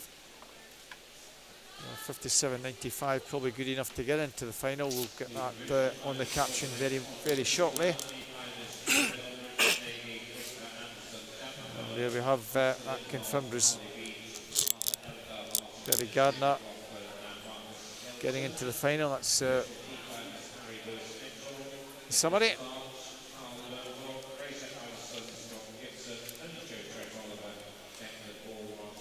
Always important if you in the last heat, Lewis, you have that wee advantage knowing what you've got to do to get into that A final. Yeah, it's one of the benefits of being the fastest qualifier. You get to see what goes before you and what's required. So we move to the breaststroke now. Looks like we have an empty lane again in this one. Emma Scully. Lane 2 from City Glasgow. Alice Knight first in lane 3. Catherine Danes from Halstead in 4. Rowan in 5. Martha Reeves from Dundee City Aquatics in lane number 6. So 5 heats. Lots of youngsters in heats 3, 4 and 5. So we have a 14 or 15-year-old in this one. Alice Knight in 3, 15-year-old. Martha Reeves in 6, 14-year-old. The target will be try and get a improved entry time if they can and get themselves into tonight's junior final. The 2 blue caps, Emma Scully, Catherine Danes. Not much between the 2. Emma Scully, maybe just shading it, Lewis, at the moment. Not much between the 2 girls. Yep, seems to be at the moment. And the 200 breaststroke is another one of those events where quite a lot can change depending on which strategy you tend to go for. So we'll wait and see how it all develops. At the moment, Emma seems to maybe have a slight advantage.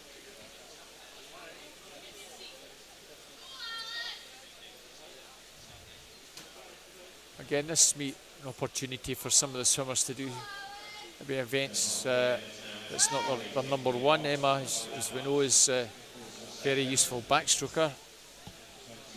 Yeah, backstroke and does quite a lot of IM, so I think the breaststroke for her is the area she needs to work on in her IM, so that's potentially why she's doing the 200 breaststrokes.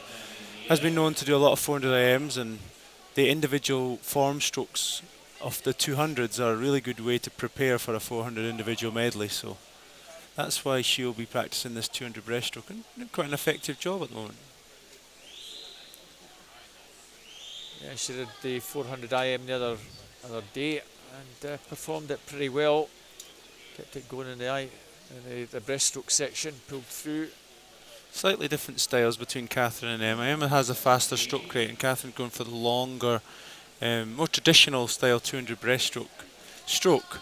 However, in this last 50, you tend to start to raise your stroke rate a little bit on a 200 breaststroke, and Catherine's doing that right now, and has just looked like she's taking the lead potentially. Well, maybe not. From here, she's closing. It's going to be tight on the finish. Looks like Emma's just trying to pull a little bit extra out in the final 15. I think Emma Scully's just done enough to take this one. A good swim from Emma, that. Yeah.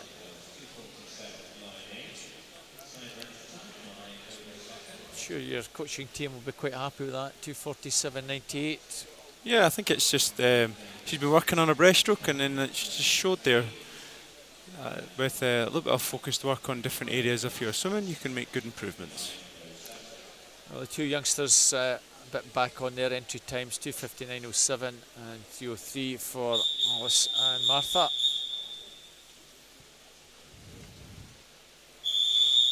Well, looks like an empty lane in lane 9 in this one. So second heat has Devon Anderson from University of Aberdeen in 0, Emma McPartlin, Perth City in 1, Zoe McDonald, University of Stirling in 2, Charlotte Nestor, Wigan Best in 3, Sophie Huggin, Cockermouth 4, Shona Graham, Dundee City Aquatics 5, Erin Taylor from Finns in 6, Fern Crichton, Perth City 7, Megan Ruddy, East Kilbride in 8.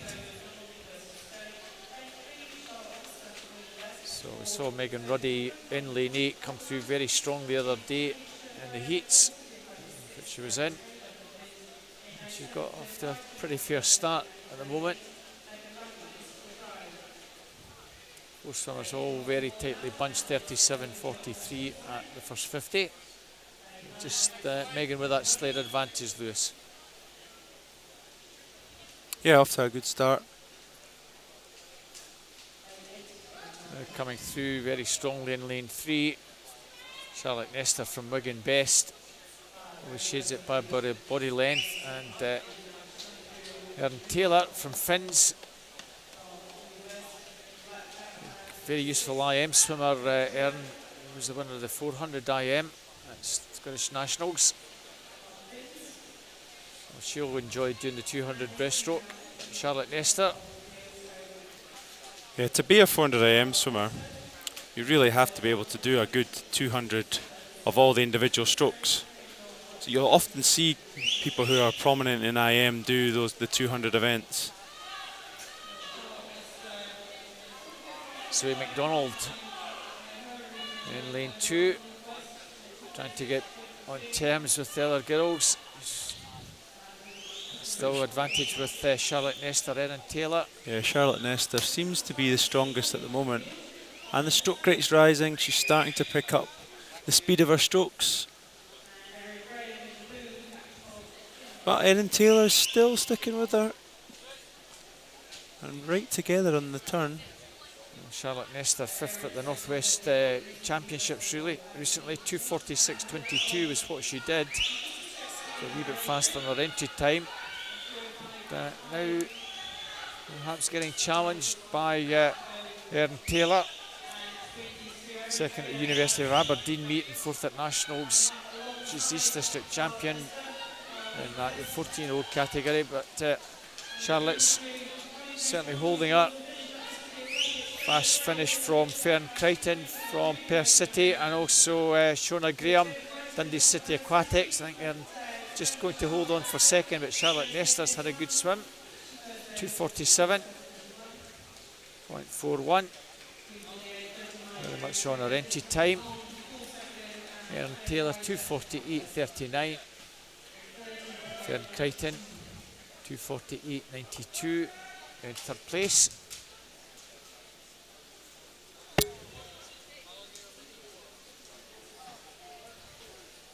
Charlotte Nestor took that up from about the 50 and just managed to hold on. So this is the first of the 3 seeded heats. Serene Williams, Burris Stockton 0. Bridget Lemuzurier, East Lothian swim team in 1. Nicole Reynolds from Finns in 2.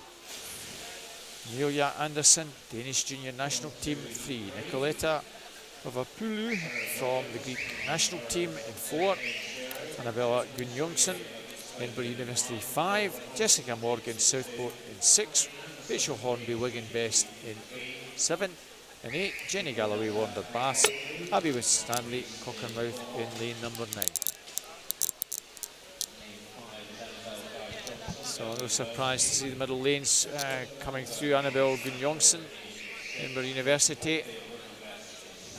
All about a metre or so clear, 35.78.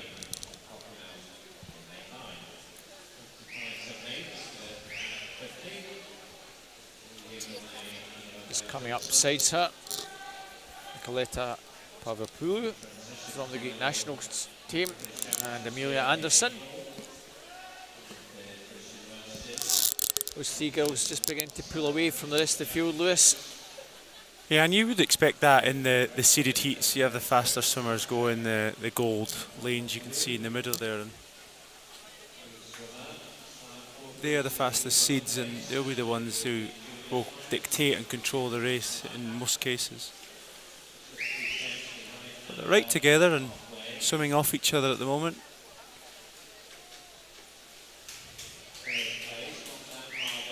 Nicoletta has a really long, using the effective glide, getting into that nice straight body position at the end of every kick and pull, not wasting too much energy.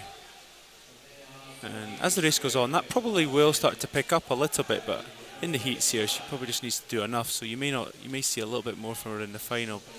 But really efficient breaststroke, not requiring lots of strokes to get yourself through the water. Just knowing how to connect and glide is much more effective for breaststroke swimming, especially in the 200. Slightly better turn from Nicoletta. Third place, Eva Andersen, 15-year-old from Danish junior national team. Just a little bit more aggressive now, Nicoletta, with her stroke. She comes into the final 15 metres and got herself a body length lead.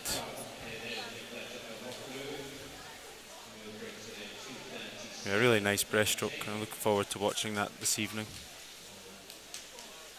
2:37.30. It's about 9 seconds slower. Big smile on her face. Both girls look pretty relaxed, happy with their swim. 2:39.03 for Annabella and Amelia. 2:41.90. It's the field some way back. 2:46 in fourth place. So heat number 2. The seeded heats, fourth heat, Amelia Fenton, City of Sheffield in 0. Anne Hutchison, Edinburgh University 1. Katie McKenzie, City Glasgow 2. Yvonne Brown, East Kilbride in 3. Hannah Miley, University of Aberdeen in 4. Cara Hanlon, Edinburgh University 5. Astrid Nielsen from the Danish junior national team in 6. Aoife Marley from Witham Dolphins in 7. Rebecca Keatley from Middlesbrough in 8. And Neve Aitchison from Morpeth in 9. Yeah, Robert, we've talked about it a lot, haven't we? The difference that the top athletes can do by going a little bit easier in the heats. I think that's the challenge of this Glasgow meet, and over the years, and as it gets more established, can we raise the standard in the heats so it takes a little bit more to progress to the finals? Because I think that's what these top athletes are wanting, essentially, because they can't go to these international meets and swim like they are in some of the heats here. So hopefully, as it becomes an established meet, the Glasgow International, the level and the standard of competition can rise and people can be brought through to make those heats a little bit more competitive. Indeed, certainly to get into the B final, you really want a lot of competitive swimming, both to try and get into an A final, and if you miss out, well, you're still going to swim pretty fast to get into that B final. Yeah, I think it's exactly what we should be doing, having A, B and junior finals to give people the opportunity. But it's about raising that standard all the way through the meet, getting the depth there, which is difficult, but that's what the goal is of the Glasgow International. As it becomes, it's only its second year, but as it grows and people start to take more interest in it, hopefully we can raise that profile of it and we can see a better, we have got a good standard of athlete here, but get that real high quality athlete arriving and swimming. There is money up for grabs, there's good prize money, and they don't often get that in many meets in this country. So if anyone's out there listening, get your entries in for next year. Certainly be good if we've had a good representation from the north of England clubs, and be great if they come back next year and we see even more of the north of England clubs with maybe 15, 16-year-old girls and maybe 15, 16, 17-year-old boys. Some very useful juniors who could come up and really challenge and maybe push themselves for maybe an A final if possible, but certainly B finals. And with the events we've got happening in Tollcross International Swim Centre, there's an attractive pool to come and swim at, and the international events, European short course and the British summer meet this year. So get yourself to Glasgow. Yeah, please do. As the slogan is, people make Glasgow. So come up and join us next year. And to say Lewis, we've got British Championships, we've got the short course in December. And there we have Cara Hanlon, Hannah Miley and Yvonne Brown on the sort of 234, 236 range. They'll be back for that final this evening without a doubt. Nice swim from Katie McKenzie, 241. Just a wee bit outside her PB, but that might be good enough to get her into the A final this evening. I think she's lying 7th fastest. Yeah, she's been swimming well, Katie. Training well and swimming well, so hope to see her back. It's an empty lane in 6, so Faye Donaghy, Burry Stockton, 0. Jennifer Green, Wigan Best, 1. Zan Pinfold, City of Oxford, 2. Clara Nybeck Anderson, Danish Junior National Team in 3. Thea Blumstenberg, Danish Junior National Team in 4. Orla Adams, University of Aberdeen, 5. Victoria Dawson, Southport, 7. Kristen Russell, East Lothian, in 8.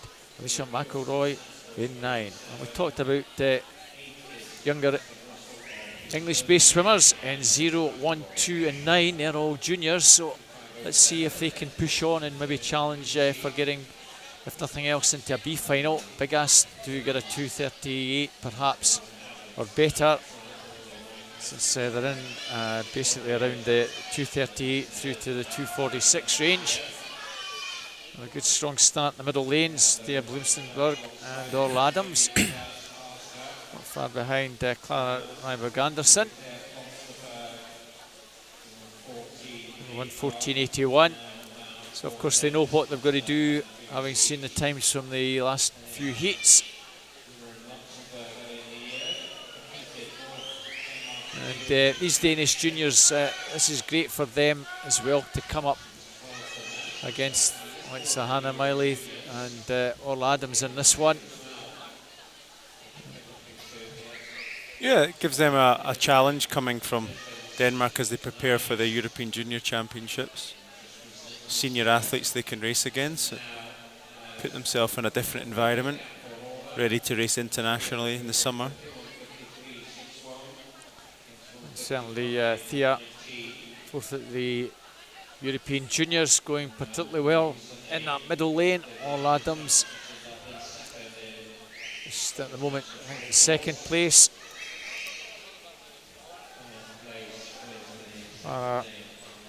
Still looks good for 3rd at the moment. Really compact stroke, she's held together for the whole 200. Lovely glide position, flat body position. Well, 232, that will give her pole position for the final. Orla Adams 235.65. Nice swim from the Danish junior champion. Clara Nybeck Anderson, 237.51. Well, 241.05. Or is in Pinfold, 4th place. Will that get her into the A final, maybe? We'll wait until that scrolls on your screen. Katie McKenzie maybe just missing out at Boyle. 241.05 does get Zan. Katie McKenzie. Not much, was there? Not much in it. You never know with possible withdrawal. Katie McKenzie, she's already made 2 A finals this weekend. Good to see Katie performing really well. And of course, it was all provisional. So it's, I think we've got a swim off. We've not been told about that, but I think you maybe spotted that a wee bit earlier on there, Lewis, that there could be a swim off. I'm not sure it was this one, but you often get it in the 50s. There was a couple of ties and people on the same time. And I did hear over the announcer there was going to be a swim off, but I didn't realise it was coming. I thought it would come at the end of the session, not prior to the breaststroke. If my guess is right, the guy in 5 is Liam. Yeah, I was going to say Liam Harkin. I wasn't quite sure what the City of Glasgow swimmer is. Yeah, Douglas Kelly. He actually swims at Mount Kelly down in the south of England, but trains with City of Glasgow when he's on his holidays from boarding school, and and competes for us at championships up here. So these guys go head to head in the swim off. So at the moment, Liam Harkin just with that very slight advantage. Not much in it here. Stroke for stroke, Douglas Kelly maybe just getting up. And Douglas Kelly, Liam Harkin, it's very much on the touch here.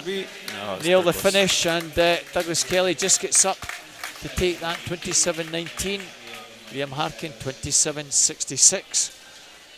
Well, let's see if we can find out. Well, Douglas Kelly and Liam Harkin 27.41 was what they did.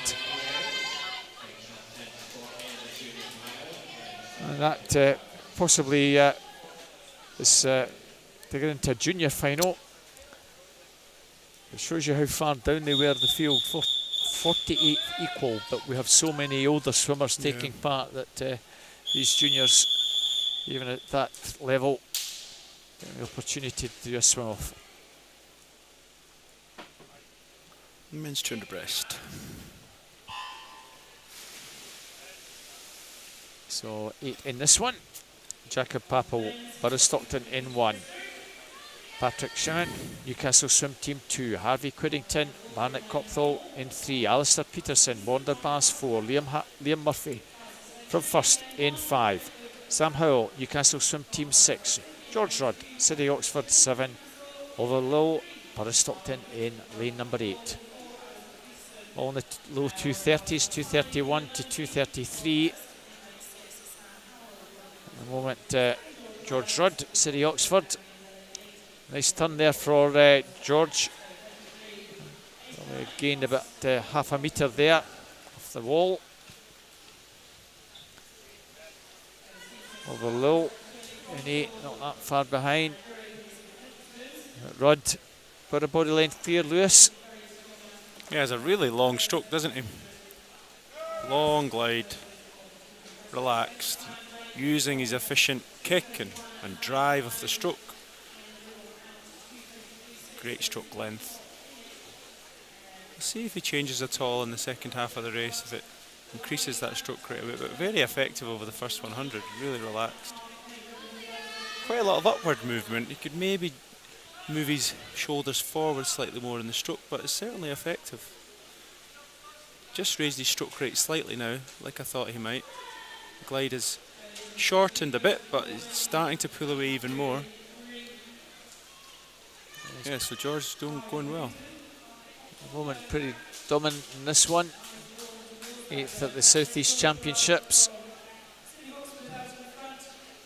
And, 3 or 4 swimmers all pretty tightly bunched for the 2nd and 3rd place. Harvey Quiddington from Barnett Copthall, Liam Murphy from 1st.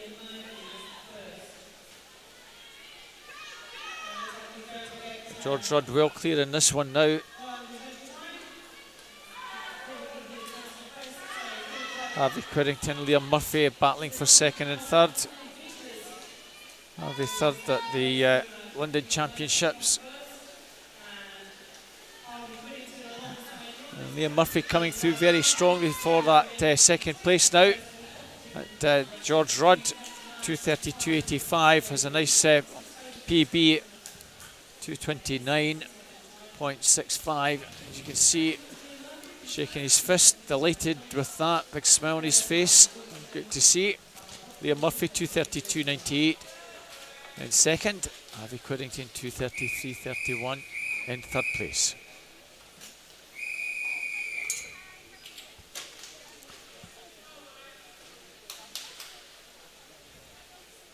Second heat, Lewis Bailey, University of Aberdeen in 0. Jack Smith, Cockermouth in 1. Joseph Martin, Newcastle Swim Team 2. Zach Logue, City Sunderland 3. Matthew Garrity, Inverclyde in 4. Carl Lomborg, Gentoff in 5. Morik McSharry, Marlin 6. Jack Ivison, Cockermouth in 7. Ryan Zeo, Newcastle Swim Team in 8. Finlay Wallace, Arbroath St Thomas in 9. Morik McSharry in 6, being shaded by Jack Ivison from Cockermouth. Jack with the advantage over the far side. Lewis Bailey also going well. 33.59 at the first 50. Nice turn, Ryan Zio in 9, getting up in 8, getting upsides Lewis. And, Lewis Bailey over in lane 1, lane 0 up there. Top of the pool, a good start on opening. That's the opposite sides of the pool.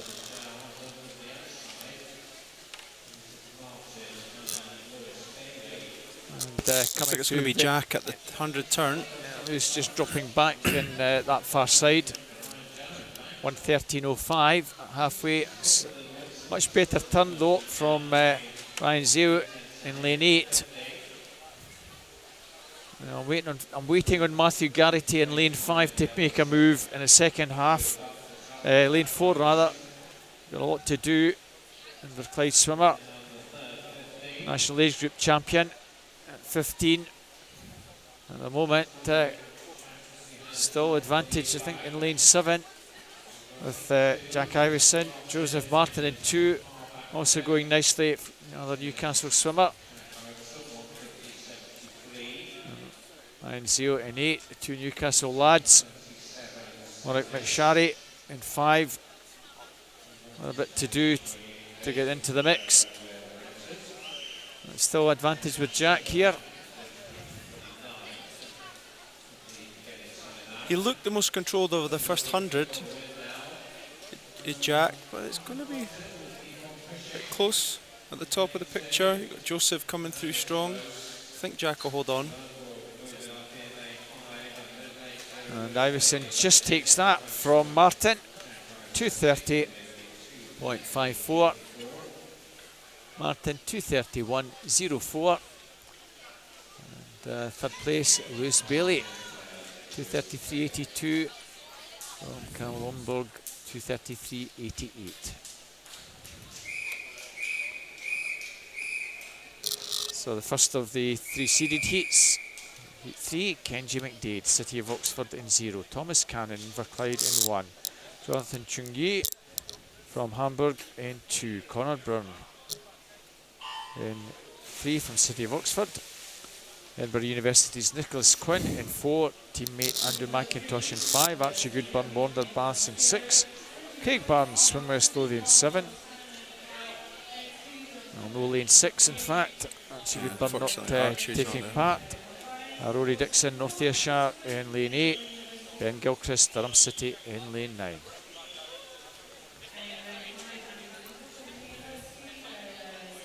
Connor Brown 3 in a light. Just I think takes the turn a little between the 3. Nicholas Quinn in fact 32.08, 10th in it.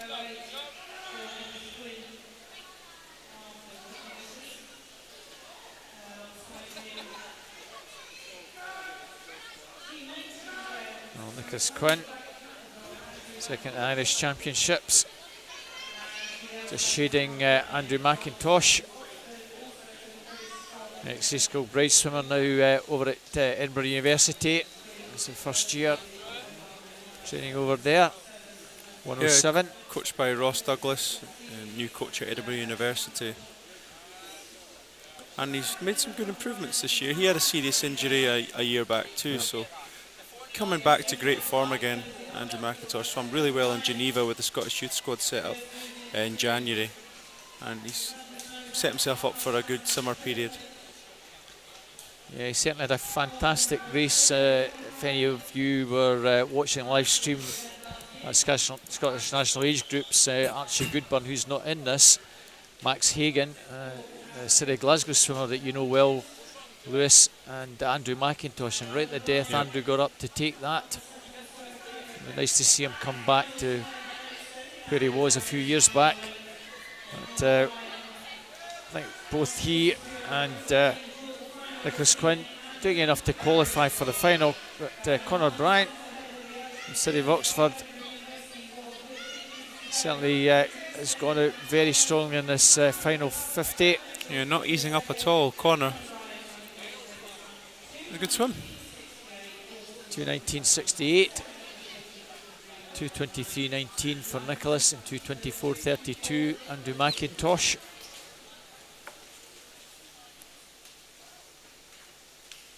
Well, there are swimmers that in the next two heats are well under 2:20, and you sometimes wonder in that first of the seeded heats whether they should actually go a wee bit faster.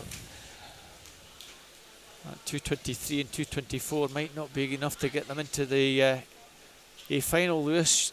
Yeah, potentially. There is a lot of good athletes to come. So they may be sweating a little bit as they wait. You just have to hope that the other guys can't quite get to their entry times. That's maybe why Conor Bryan put that wee spurt on to get under the 2:20 Yeah, mark. and he'll certainly be in. So we have a full house in this one. John Keane, Swim West Lothian in 0. Jane Banner, City Sunderland in 1. Ross Young, Edinburgh University 2. Usain Cook from the National Centre Limerick in 3.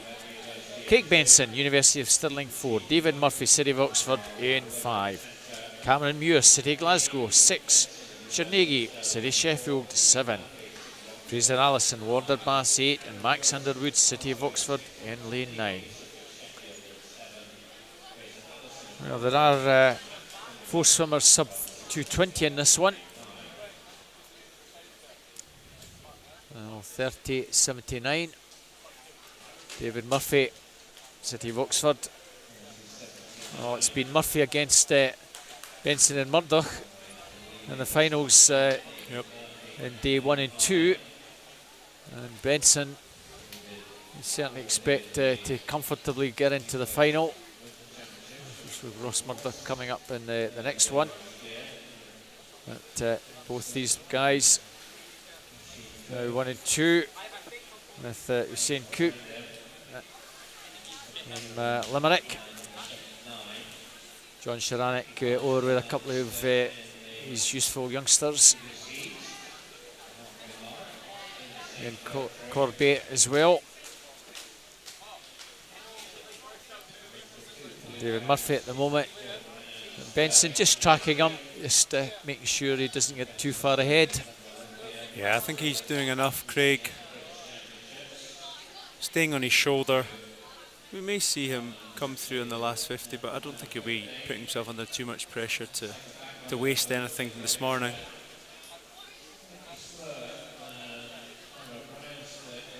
Well, Benson and Cook. All 3 within about half a metre of one another. Cameron Muir and Ross Young battling it for 4th place, which might be a vital time for these guys. Looks like Craig's he's definitely picked up his stroke later a little bit. He wants to get that touch in the wall, make sure he's in a centre lane. 2:20.77. Well, Those 3 will be through him, sure of that. 2:21.18 for Cook and 2:21.65 for Murphy. Yeah, they may just have done enough in that first heat. Yeah, the other guys in 4th and 5th at 2:25. So yeah, maybe the 2:23 and 2:24 will be enough to get them in. Certainly those first 3 look to be good to get there. 5 swimmers sub 2:20, but it's getting those times replicated today, Lewis. That's the key thing to get into the A final. I don't think we'll get the sub 2:10 from Ross, but that would be very special if tonight we could see something in that sort of range. So a final heat should be starting just a wee moment. Maybe a wee technical problem with the scoreboard. The guys being asked by our referee just to step down for a moment or two. These things sometimes happen, that the electronics need just sometimes to be checked. There might be a problem with one of the pads perhaps. Always frustrating when you're psyched up, ready to go, and you've just got to unwind again for a couple of minutes. And once you've swam, you're down the far end doing a swim down. Yeah, there's a lot of preparation goes in. They'll take half an hour, 40 minutes to warm up and prepare for the races and do any pre-pool and post-pool routines. But a vital part of that after you've raced is, to come back and they'll swim later on this evening, or maybe even multiple events in a session. So going to that swim down pool and just swimming easy is a great way just to help the body recover and prepare for your next race. And a lot of the things you don't often see when we're on the live stream just watching the races is it's a full morning of preparation for these athletes. And generally people that do that best will often swim the best later on in the day as well. It's a key part of being a professional athlete is knowing how your body recovers and the best way to get effective recovery. There's also massage going on. Got volunteers and people helping out from Glasgow Caledonia University offering the service to some of our athletes. Go and book yourself in for a massage, and I'm grateful to them for supporting the competition here at the Glasgow International this week. That's a feature of the City Glasgow squad, the older swimmers. I think they have the opportunity to get that massage from the Strathclyde University. Yeah, we are lucky enough that the Glasgow swimmers have link-ups with the major universities across the city. So we've got obviously University of Glasgow, Strathclyde, University of West of Scotland and Glasgow Caledonia, and they offer their services. They have physiotherapy courses at Glasgow Cali, so they offer people that are willing to come and, like apprentices, gain some experience working with athletes. So some of the swimmers at Glasgow get the opportunity to use that service, which is a nice benefit of the programme.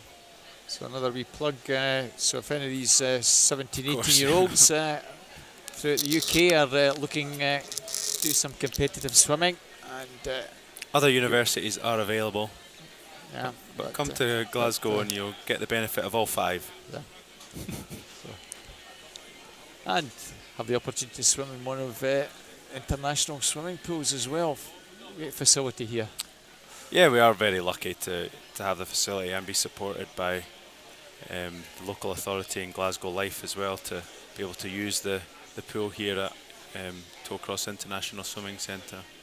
And although the programme of City of Glasgow runs across the city, so we use other facilities run by Glasgow Life as well. So we really are in sometimes don't realise quite how lucky we are. But if you do come and swim at Glasgow, we like to have visitors from all over the country come and joining with our training. We do get the benefit of the pool, and the staff are great here in helping us set up and have everything we need to run the best programme we can for young athletes right through to our senior level athletes as well. And any of you wanting do any corporate sponsorship for next year, by all means please contact us. Our sponsors this year, main sponsors, Dean's Pharmacy, and of course Eddie Glasgow, Scott's Bars and Restaurants, our three main sponsors. Very grateful for them. It helps us run this meet and ensure that we can attract a good quality from all over, not just the UK, but we're very grateful for the Danish junior team coming over and supporting the meet, and great to see some of our great national swimmers and quite a number from Ireland again over here. So it looks as though we're ready to go again. It's the fifth and final heat. Angus Allison, Wander Bass in 0. Max Hagan, we've mentioned Max a wee bit earlier on. City Glasgow goes in 1. Kyle Boyack, University of Stirling in 2. Joel O'Halloran, Derwentside in 3. Ross Murder, University of Stirling 4. Ian Corby from National Centre Limerick in 5. George Clough, University of Stirling 6. Jack McComas, City Glasgow 7. Lawrence Langley from Aalborg in 8. Freddie Wilkinson, City Glasgow in 9. I think this will be a bit faster, Lewis. Yeah, possibly slightly, but I don't think the likes of Ross Murdoch will push themselves too hard. You can see just using his incredible efficiency and length. It doesn't look like he's putting in any effort, but first at the 50. Yeah, certainly the guys in the middle lanes, you wouldn't expect push it too much, but maybe those in 6, 2 and 1 will be trying hard. We don't have Jack McComish, sadly, not swimming in this one. But you can see it even at this early stage. Ross Murdoch not working overly hard. Long stroke into the wall, 107. You're looking at these guys in the middle here. They're doing 9, 10, 11 strokes a length. Just 50 metres, 10, 11 strokes. Just efficient, long swimming, not wasting energy, using that glide position. It's the slowest stroke for a reason, because you're out of that body line on breaststroke more often than all the other strokes. You're decelerating all the time, so the more efficient you can be, the faster you'll swim, especially on breaststroke. It relates to all the strokes, but breaststroke more than the others. Well, we're just a wee bit faster than last couple of heats, 142, 143 for Corby. O'Halloran even turning in fourth on a 146, so you kind of fancy those four may well be in the final this evening. And Ross just putting together a stronger final 50. It just looks so controlled and relaxed. It's really amazing to watch Ross swim breaststroke. Yeah, it looks so easy. Performer. 2:15.96. Second place, Corby, 2:19.44. George Clough, good swim from George, 2:20.98. Joe O'Halloran, 2:23.95. That'll be good enough for Joel to get into the final in that one. Max Hagan, 2:24.01. Well, maybe we'll see if that's good enough for Max to scrape in. A wee moment when we everything added together and scroll and show us hopefully on the screen a wee moment.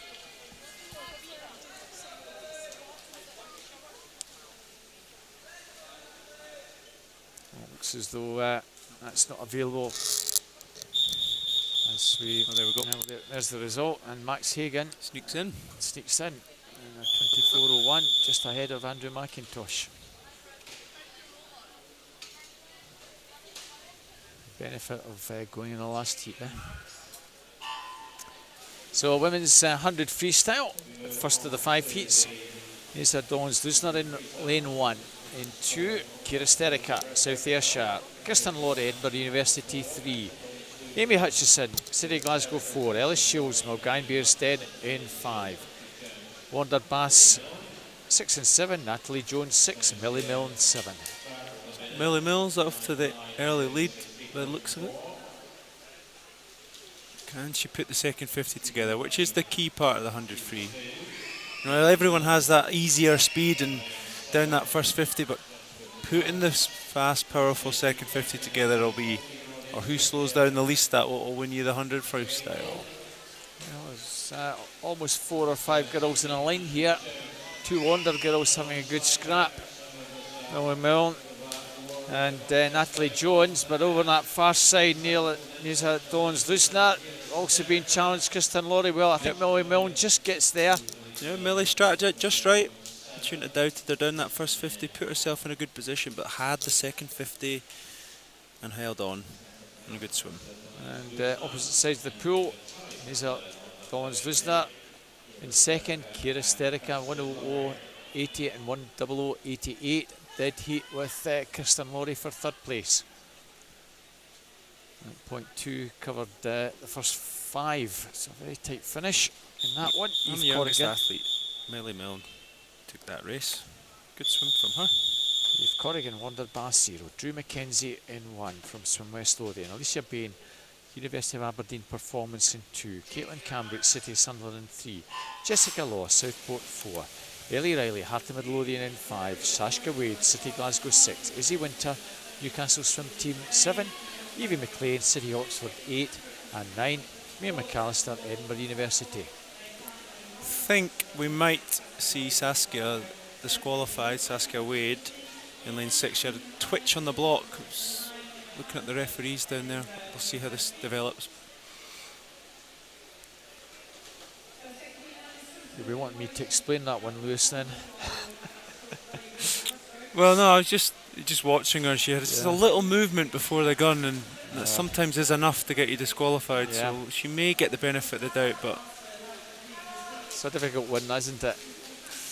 Evie McLean in 8 going nicely, along with Izzy Winter in 7, and coming through strongly, Jessica Law in 4. Another tight finish, but Eve McLean looks as though she's done enough to take that from Izzy Winter. Very close for second, 1:00:10. 1:00:53 Izzy, and Jessica 1:00:56. Well, that's confirmed. So yeah, as you say, sometimes that even just a little bit movement on the block is enough for officials, if they see it, to take the swimmer out. Because you've got to stay absolutely stationary. That's the key thing. Sophia Sela, City of Oxford in 0.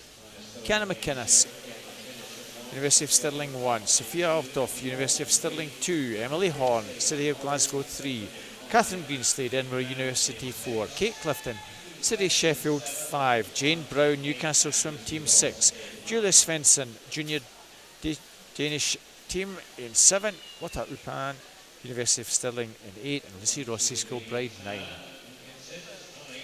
Well, pretty close at that turn, 28.18. Kate Clifton from the City of Sheffield. And Kate looks as though she just shades that.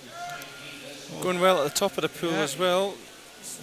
Sophia Sila is going, starting well, to as you fade say, slightly just now. dropping back a little bit. Catherine Greenslade coming through to challenge Kate. Well, nothing to... Catherine, I think, just gets that 57.87. Kate Clifton, 58.04. Emily Horn, 58.48. I held on for a good swim, Sophia. Still her best time, and good from the outside lane to be as committed as that. Swam away from people inside her. Sylvia Guaram, City Glasgow in 0. Sophie Lewis Ward, Edinburgh University in 1. Camelia Ottenson from Aalborg in 2. Caroline Barrett, Danish Junior National Team 3. Raquel Masson, Edinburgh University 4. Mona McSharry, Marlins 5. Anita McCartney, Edinburgh University 6. Alicia Thickett, City of Sheffield in 7. Groa Rasmussen, Danish Junior National Team 8. And Jess Smith, Wigan Best in 9. Now empty lane in lane 6. So Rachel Masson in lane 4, just being shaded by Mona McSharry. In 5, those two almost turned together. 27.19 for Mona, 27.37 for Rachel.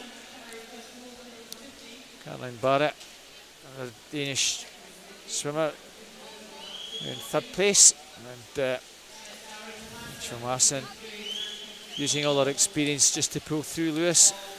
Yeah, so wasn't first at 50, but is able to swim around that turn and come off and put a second 50 together, which is the main determining factor in a fast 100 front crawl. And comfortably the fastest so far. Mona McSharry 57.98 and Caroline Barrett 58.01. Sophie Lewis Ward 58.29 is 4th. So the final heat.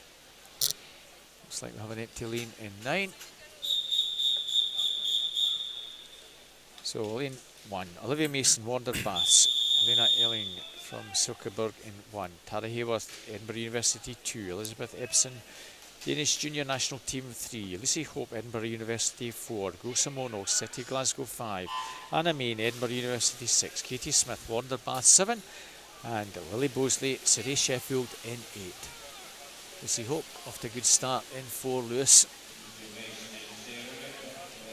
Yeah, has a lot of natural speed, Lucy, and I think over the years with Matt Trodden at Edinburgh, she's been working on putting her races together, using that speed in the early opening, but being able to come back strong, and she's just started to show a real class over the last few years and use that speed and endurance, put it together into some great swims over 100 and 200 freestyle. Anna Main in 6. Looks as though she's comfortably in second place at the moment. Elizabeth Ebson in lane 3. Janice Junior in 3rd. Lucy Hope looking very relaxed indeed down the final stretch. Just in control of her stroke and her rhythm, her tempo. It stays the same the whole race, and really comfortable victory in the end. And a good heat swim, 55, 88 in the heats. She'll be pleased with that, and we'll see her go faster, I'm sure, this evening. 57.92 for Anna Main. That will get her into the final as well. The 2 Danish girls, Hannah Elling and Elizabeth Ebson, 3rd and 4th. Hopefully we'll have the caption with the top 10. There's the provisional A final in a wee moment.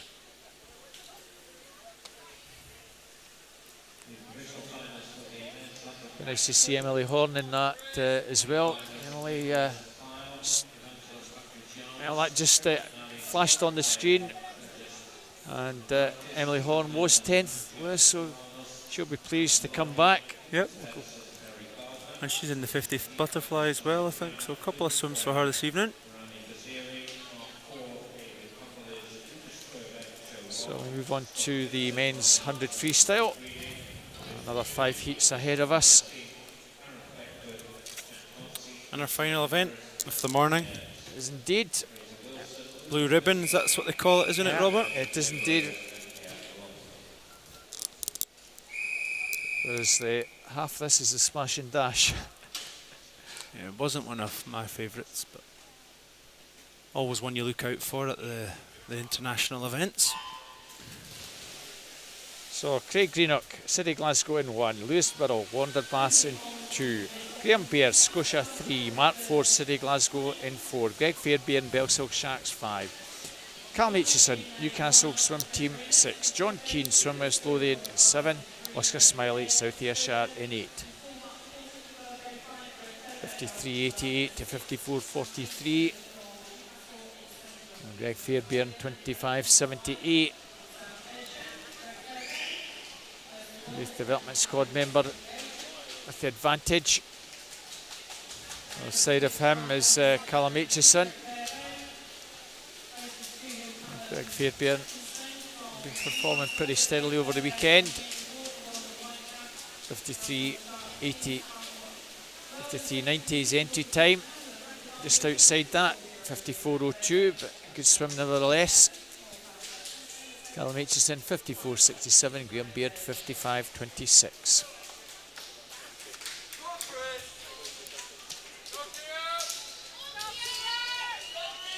So if have a quick look down the programme, not too many juniors to follow, so a pretty good solid swim from Greg. That should ensure, I would think, he'll be back for a junior final. So Keir Edgar deciding not to do backstroke, but to have a bash at freestyle. So Keir in 0 from first, Douglas Kelly, City Glasgow in 1, Liam McLaughlin, Wanderbass 2, Sonny Kennedy's teammate 3, Chris Muir, City Glasgow University 4, Angus Nicol, City Glasgow 5, Miles Lapsley, Swim West Lothian 6, Rory Dixon, North Ayrshire 7, Declan Hall, Wigan Best 8, Maxwell Cattermole, Arbroath St Thomas in 9. Angus Nicol 25.44 with that advantage. Miles Lapsley in lead 6, tracking him. And maybe coming through in lane 8, Declan Hall from Wigan Best. But it's Angus and Miles. This one's going to be tight on the finish. And Miles Lapsley just getting up to take this from Angus Nicol over in lane 2. I think Liam McLaughlin might have got 3rd place. Miles Lapsley 53.41. Liam McLaughlin did indeed get 3rd place. 54.12, 53.66 for Angus. So on to the first of the 3 seeded heats. In lane 0 from the Greek national team, Daniel Uranzitis, Oliver Crosby, City Sheffield in 1. His teammate Cameron Brooks Clark 2. Max Sharnick, University of Stirling in 3. Teammate Scott McClay in 4. Curtis Coulter, Bangor in 5. Ross Leslie, Edinburgh University 6. Charlie Brown, City Sheffield 7. Jack Watson, Edinburgh University in 8. Martin McInnes, City Glasgow in 9. A very strong start from Scott McClay. Got a body length clear already. And Scott McClay turning in 24.39. Looks very comfortable here. Of course, Scott McClay is on one of our Scottish representations on the World Championship team this year, and has really come forward in the last couple of years. Very good 100 freestyle, and just easing up slightly now. Doing enough for tonight. Curtis Coulter, Max Sharanic either side of him, also probably doing enough to get into the final. Some problems with the board. Well, board not registering, so might be a wee delay getting that result confirmed.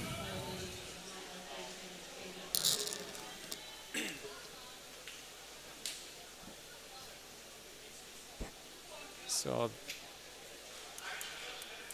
just have to wait. All these guys will have certainly hit the pad hard enough, coming in at rate of knots in that freestyle.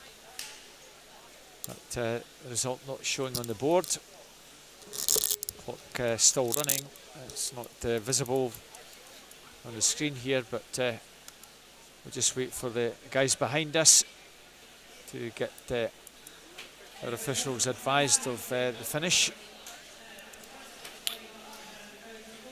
So there might just be a wee delay again before we get underway with the fourth heat. Scott McClay looked pretty easy in that one. Yeah, I think he took the first 50 out a little bit faster, probably set up maybe how he wants to go in the race this evening, and then just eased up a little bit in the second 50. I'm sure he put a bit more effort down tonight when he's in the final against those other big lads.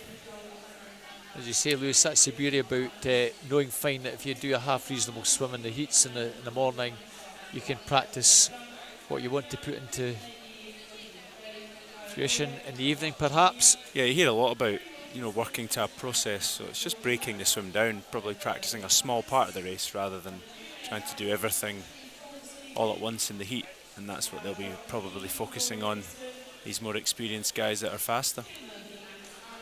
They have that luxury.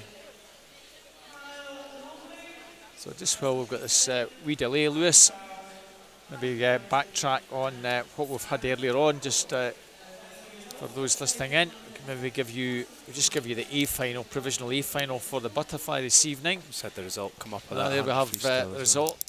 Well, Scott McClay, Matt Sharanic and Curtis Coulter. You might have time to do your recap now. We may just have a wee second to do that. That 50 butterfly for the girls. Mona McSharry, Caroline Barrett, Lucy Grieve, Emily Horn, Lucy Hope, Kathleen Dawson, Emma Reid, Julie Svensson, Isabel Jones and Jane Brown. And for the guys, Rasmus Nicholson, Arthur Lindeberg, Callum Bain, Tobias Hansen, Craig McNally, Cameron Brooks Clark, Grant Henderson, Perry Gardner, Zach Aitchison and Matt Sharanic. That's the provisional A final for both the men and women's 50 butterfly this evening. So back to our penultimate heat. No Jack McComish, maybe Jack's a wee bit under the weather this morning. Dana Huzana, Edinburgh University in 1. Alfie Lundebag, Danish Junior National Team 2. Callum Bain, University of Stirling 3. Jack Thorpe, Edinburgh University 4. His teammate Kieran McGuckin in 5. Kyle Boyack, University of Stirling 6. Grant Henderson, City Glasgow in 7 and 8. Edinburgh University's Ben Martin and 9. Harley Benjies, Edinburgh University. A strong start from Callum Bain, the Irishman in 3. I'm sure Jack Thorpe will get a little bit nearer down the final stretch. 24.01. Thorpe and Bain looking pretty good for this evening's final. Here McGuckin in 5. I don't think he's working too hard. Doing enough to qualify, I'm sure. And again, the clock's still ticking. Who decided it was a good idea to put electrics in water? Exactly. It's not working so well for them today. Had a little bit of a problem with it yesterday, but hopefully they'll get it sorted. Yeah. It won't be an issue tonight or this afternoon. Better to have it malfunctioning near the end of the session than at the beginning. Just one more heat to go. The officials are desperate for their lunch as well. They are indeed, yeah. So the freestyle can give you the provisional A final for the women's. That's Hannah Miley, Katrin Williamson, Amber Keegan, Meg Finnan, Katie Shanahan. There we have that. Jack Thorpe, Callum Bain, Kieran McGuckin, 1, 2, 3. So Meg Finnan, Katie Shanahan, Sophie Barker, Sophie Peterson, Lisa Riekwolf, Alice Stickett and Emma Russell. And for the guys, Stephen Milne, Richard Nagy, Christopher Anderson, Jack McMillan, Oscar Lindholm, Harley Bentleys, Arthur Elgard, Art McInnes, Steve McLaughlin and Marcus Gledson. And our final heat of the morning. Final heat, yeah. Lucas Strollberg, Danish Juniors in 0. Joe Watt, City Glasgow 1. Zach Aitchison, University of Stirling 2. David Thompson, Bangor in 3. David Cumberledge in 4 from Edinburgh University. Jack McMillan, Bangor in 5. Stephen Milne, Perth City in 6. Rasmus Nicholson, Danish Juniors in 7. Fraser Meadows, Edinburgh University 8. And Charlie Waddington, University of Stirling in 9. David Cumberledge, 24.03, similar to the previous split. And David just about half a metre clear of Jack McMillan. Both these guys look pretty relaxed down the final stretch, don't they? Do look relaxed, and you can see a difference in their strokes. You've got David at the top of the yellow lane. His is a lot flatter, and you've got Jack, who has a little bit of a lope in his stroke, but both really effective and a good race. But David just takes it. And of course, Stephen Milne, just keeping an eye on these two guys, doing enough, I'm sure, to qualify in 3rd place. Well, it's 50, 48, 50, 68 for McMillan and Milne, 51, 24. I'll wait for that just to be scrolled through. Something in the 51s, I'm sure, will be good enough to get themselves into the final. Well, we're just waiting for that to appear.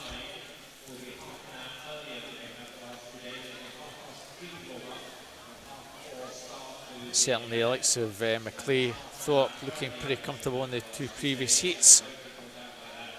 There we have it, 52-25 for David Thompson, getting him in. But, all the positions, see Greg Fairbairn in that earlier heat, first heat 54.02 and 28. That will certainly be good enough, I'm sure, to be in a junior final. Maybe some of these guys in the 30s and 40s also getting in junior finals. That will get finalised after the afternoon heats. But that concludes the morning, Lewis. Thanks very much for this morning's analysis. And we'll be back here just around 10 past 12. Join us around about 5 past 12 for the afternoon session, which gets underway at 12:15. And that concludes session 7 of the Glasgow International Swim Meet.